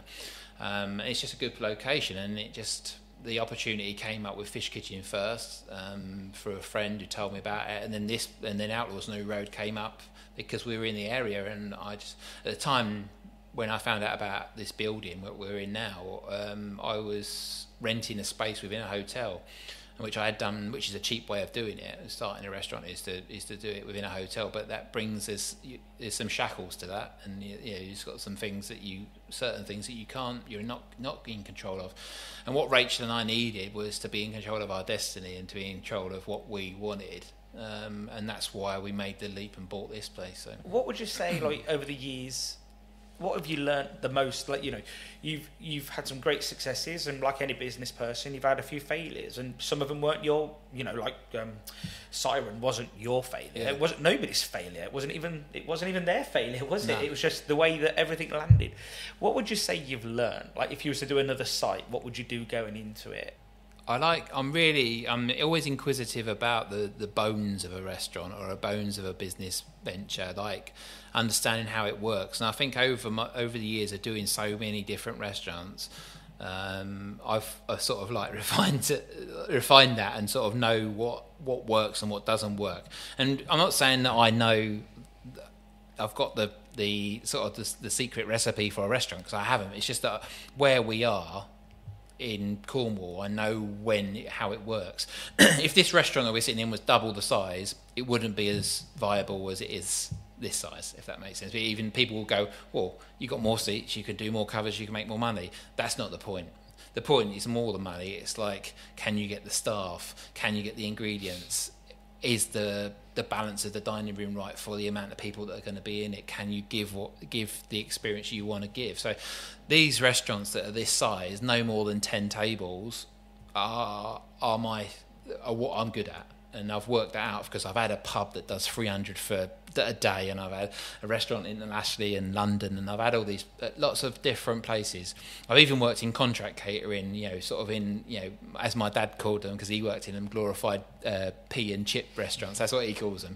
But I've worked, so after working in all those different sort of guises of in hospitality industry restaurants, you sort of, what you're good at, and this is what I'm good at, and this sort of size is financially viable, and it's small enough to give me time to be creative. If you go either way, you get greedy on the money, you lose the creative. If you go too much on the creative and you don't look after the money, then you're going to go out of business. So it's like finding that balance, and I think that is the thing. One piece of advice is you can overplan. People will say you can't do enough planning. I think you can overplan.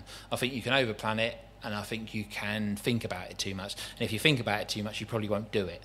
So I always say, go for it, make the mistakes, and like I said to you, the second time you make it is the mistake, not the first time. Yeah, it's pretty impressive that that you've sort of thought about that, because a lot of people would just keep making the same mistake time after time. Yeah, I mean, sometimes you can look at even down to a way that I've done something for years and years, like chopping something, and I just think one day I just go, why am I doing it like that? And that could have been doing that for 20 years the same way. And I'm like, why am I doing that? Or I've been boiling an egg like that. And I'm like, why am I doing like that? And some things just come to you straight away. Some things just take time. I think sometimes when you're in somebody else's kitchen, you've got lots of friends that are chefs. If you're ever in their kitchen having a chat while they're prepping or something, you see them do something, do you think, whoa, what have I been doing it wrong for this long? Yeah. Like, you get you have a new chef starting, or you have someone new front of house, and they'll go, have you ever tried it like this? And you're like, shit, why not I try it like that? Initially get this surge of, no. I've always been good at, that's what I always learn from anybody, and that's, I'm never shy on saying I've mucked up. What chef or friend would you say you've learnt the most of over the years? I suppose I learned a lot from all the people I worked with through the years. So, I started at college. I had some really good lecturers, and I was at Thanet College, which is now East Kent College in Broadstairs. So that was where I was. I learned a lot of they gave me a good basis. It was a classic college, so you had learned classically French stuff, which is the foundation for the style of food that I do, I suppose.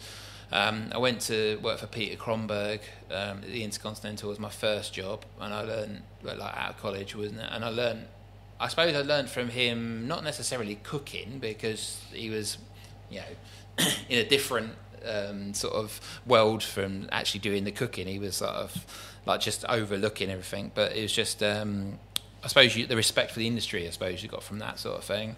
I learned from Gary Rhodes when I worked for Gary, which was about British food and about British cooking, and about how humble ingredient can still be as good as a luxury ingredient. That was a big thing I learned from there, and I weren't there very long. I made some mistakes. I walked out of that job. I was only there for like 3 or 4 months, and it was a new thing. I was only 18 years old, and I just was feeling sorry for myself and just walked out. So that's a mistake. You should never do that, and I only do it once, and I did that. That's because I just thought I was being bullied, but really looking at it, it was just a tough kitchen. I suppose it was bullying, enough to make me walk out, and but you just learn a lesson from that. Worked for Eric Chavot, who's amazing French chef, and I learned a real understanding of French modern fine dining cooking, I suppose, at the time. So this was like the late 90s. So that's what, and then I'll come to Cornwall. That's when I come to Cornwall to work for Rick Stein, and that's, I suppose, what really opened my eyes to seafood cookery. At the time, and still to this day, one of the finest restaurants in the world as far as I'm concerned, a seafood restaurant, and the sort of the basis of how a restaurant should work was what I learned from that and that experience.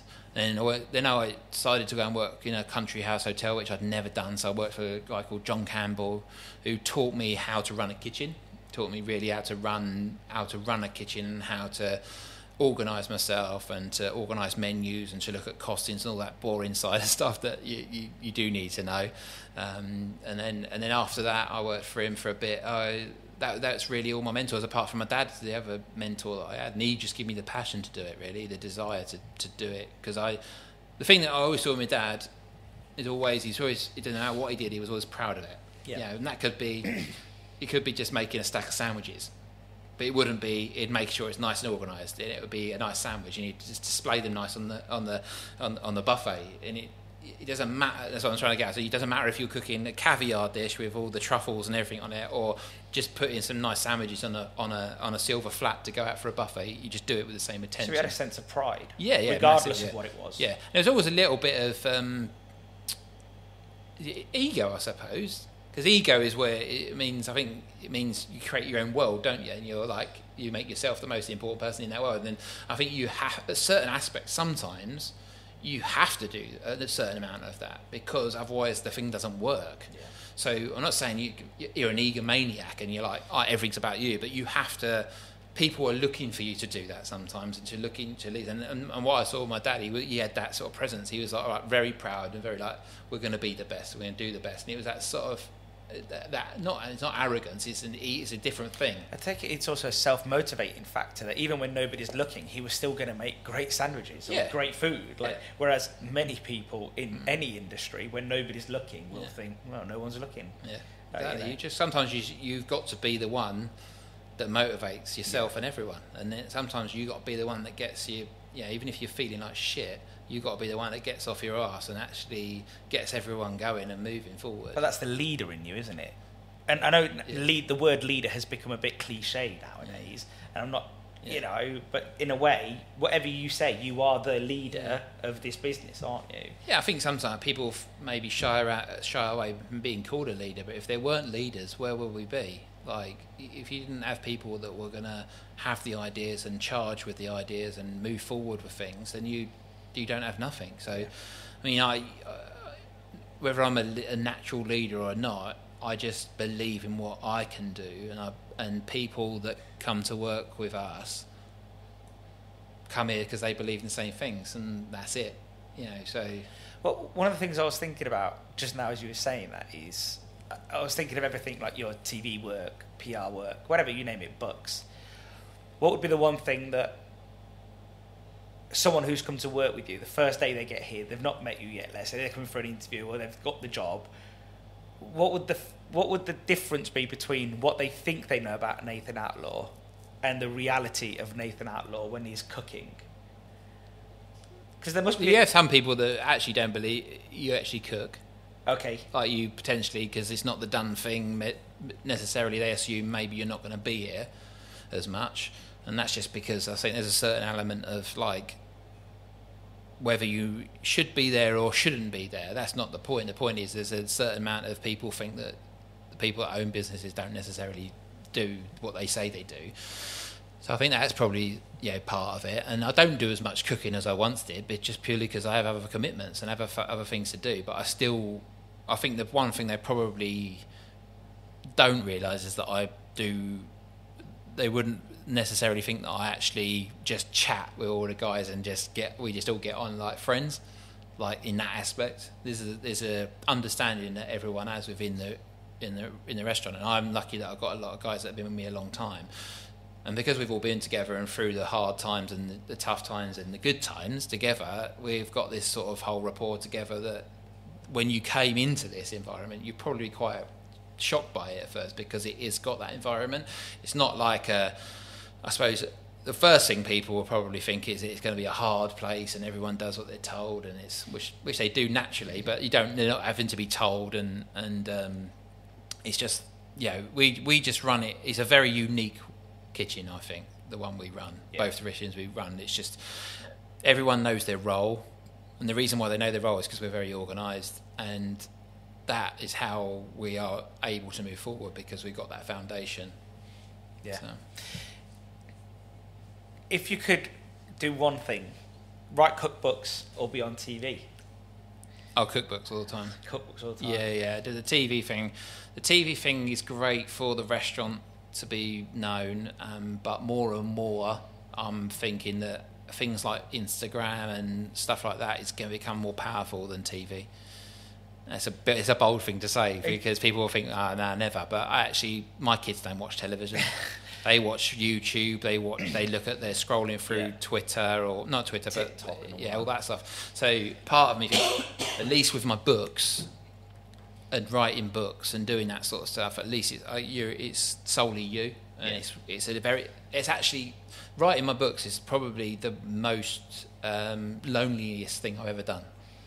Because it's only me doing it, whereas everything else I ever work in is always with a team. So it's the one thing I would say that has been the most, sort of like, I suppose most time I've spent on my own, not with other people, was writing the books. So from a consumer point of view, if everybody wanted 100% of your efforts, it would be the books. 100%, definitely. Because the way I do them, the way I've written the books is just me. My mum is my My mum does my PA stuff for me, so she helps me with like organising myself. So she's luckily for me, she's an English teacher, or was an English teacher before she was my PA, and so she sort of helps with the sort of organisation, but the actual writing of everything, and at every dish that's in all those books and every photograph I've cooked, prepared, and plated up. Wow. So in every book, and that's something that I don't think every chef does. Wow. So you could conceivably, most people that. There was, I can't remember what book it was, but it was my wife was saying it was a bakery book. I don't want to say the name just in case, but she said that she got the recipe out, did it, and it just didn't work. No. And it happened a few times. She was like, try another one and another one. And she's a good baker. Yeah. She knows what she's doing. Like, it's just because none of them work. Like, and I do wonder, like with yours, they've been thoroughly tested. Yeah, well, I've cooked every one. So, I mean, what I try to do when I do the books is I always cook it on domestic stuff, not on my stuff in the kitchen. But you are always going to have a slight difference in recipes purely because whether you can get the produce at the same quality or, when you say juice of one lemon, I always think that's I've got it in my books. I was going to say, we do it on our recipes. Sometimes the juice is like nothing and sometimes you get lots. So it's like one of those things, isn't it? It's like you've got to I think you've got to take cookbooks as a guide and you have got to use your own instincts as well. I think that's what I've always... I'm not a huge, big cookbook person, but Jamie Oliver's books do explain a bit of that stuff, like what to always have in the larder, what he classes as ingredients, what he doesn't. Like we've just written some recipe books and recipe booklets for some of our products, and the whole juice of one lime thing was a whole debate thing because it was like, well, what if we just put 50 ml? And I was like, who's going to sit there weighing out or measuring? So it's a tough one. Yeah, but I think someone like Jamie, that's a well-oiled machine. I mean, they got proper, recipe testers. They all send it to people to be tested as well. They look at the nutritional value, everything. They got people, nutritionists working on it. That's why he's so successful at it. That's why I suppose you look at someone like Jamie. If you wanted to compare Jamie and Gordon on books, Gordon's not known for his cookery books because he probably doesn't put the same effort in as what Jamie does, and that's what And Jamie, I've seen the setup. It's just like it's amazing. Like the people that work on all his stuff. That's why. And I suppose if you want to build up a reputation, like it's more than just the face. It's got to be all that stuff as well. They've got him so far. Huge investment as well to do massively, that. Yeah, from his own point of view, to actually make sure you don't need to. He doesn't have to. He could just whack out any old book. And he probably could. Yeah, but he does it all properly. Yeah. No, definitely. So, if you have that rare occasion where there's no work, no kids, no wife, what would you be doing? I would listening to music, definitely. I would be drawing, or I'll be gardening. One of the two, because I like to sort of. I'm artistic. That's what I wanted to be an animator before I was a chef, but weren't good enough, and I realised that quite early. So that sort of thing. Not much. Not much, just chilling. Because there's nothing that I really want to do as such. I mean, unfortunately with the travel, I'd like to travel more, but we're not going to be able to do that for a while. But that's more visiting, not weekend breaks. And I hope our kids are at that age when they're soon. Like Jacob's going to university very soon, and Jessica's into college, so we're going to be able to do them sort of like weekend breaks and things like that, and go to all the like cities and stuff maybe in Europe and that. But yeah, that's it really. I just sort of make the most of my downtime. And it sounds awful, and as much as I've hated the lockdowns, I've enjoyed them as well. Because I've never had that. I've never had that free time. I went from school to working the next day. I went from college to working the next day. I've never had any break in all the time. I think the most we've ever had is 2 weeks. I can relate to that. So. Yeah, that's what you do, is I suppose. Yeah. You've just got on that treadmill and you just ran with it. Yeah. But then I suppose you didn't expect it to just stop. No, definitely not. So my friend said to me, the question I've got to ask you before we finish is, will we ever see an Outlaws Fish and Chip shop? Never say never. That's what I say. That I mean, one thing that I've always pondered in my mind is doing something along those lines, and obviously doing the lockdown and doing a takeaway, I've definitely had an insight into what it takes. I certainly think in my mind I've got the recipe for the setup of how I would do it, and it just it's whether the opportunity comes to me. I mean, it's not something I would push for, and it's like any of the restaurants. That's one thing with restaurants or fish and chip shops or anything.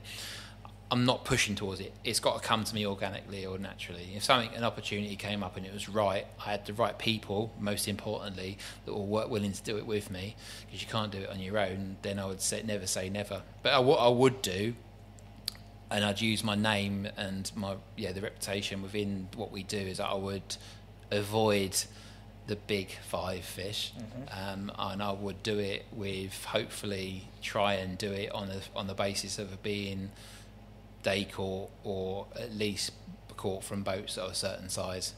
So, and just to make it a bit different, and try and utilise at least the goodwill that I've got within my name to be able to show off different species. So it could be consistent, but also inconsistent in some ways. Yeah. I mean, it'd be nice to be able to think that you could do it. I mean, I'll tell you, there's one person that has done it very well, and he's a very good friend of mine, Mitch Tonks with Rockfish, and the way that you've got your placemat and they present to you what fish is available, and I think that's a really nice way of doing it. But the problem always going to be is that it won't.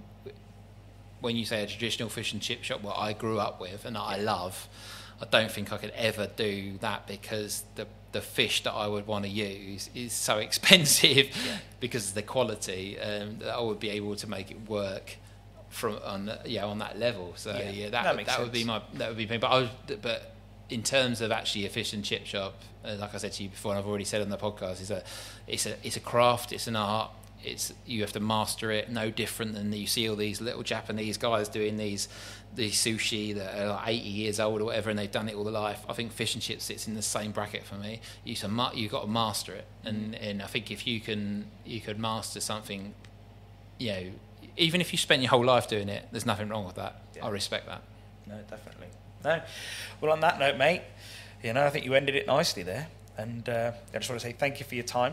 You've very generous with your time many times. And so, and where can people find you? On Instagram, did you say? Because you've come off all the other social medias. Yeah, no, I think the restaurants are on Facebook and stuff. I'm not sure because I don't do it. Ian, my general manager, does that. But now the Instagram is just at Nathan Outlaw, and that's me. There's no one else influencing that and going on there. So the restaurants are in Port Issac, New Road, 6 New Road and Middle Street. Nice. Yeah, and so you'll find. And it is an amazing location. Both are actually, because look at what's outside. Yeah, we're lucky. One's just like I said, Fish Kitchen is like a picture postcard, sort of what you would imagine a Cornish fishing village to look like, and then Outlaws New Road looks out over the Atlantic.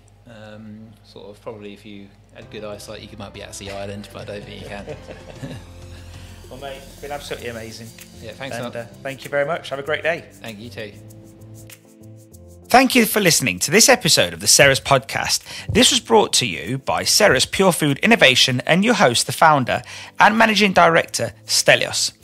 This episode wouldn't have been possible without our show supporters, Giovanna Grossi and Amanda Affia of Source Intelligence Mystery Guest Audits, well known for their commitment to the hospitality sector and support those working in it.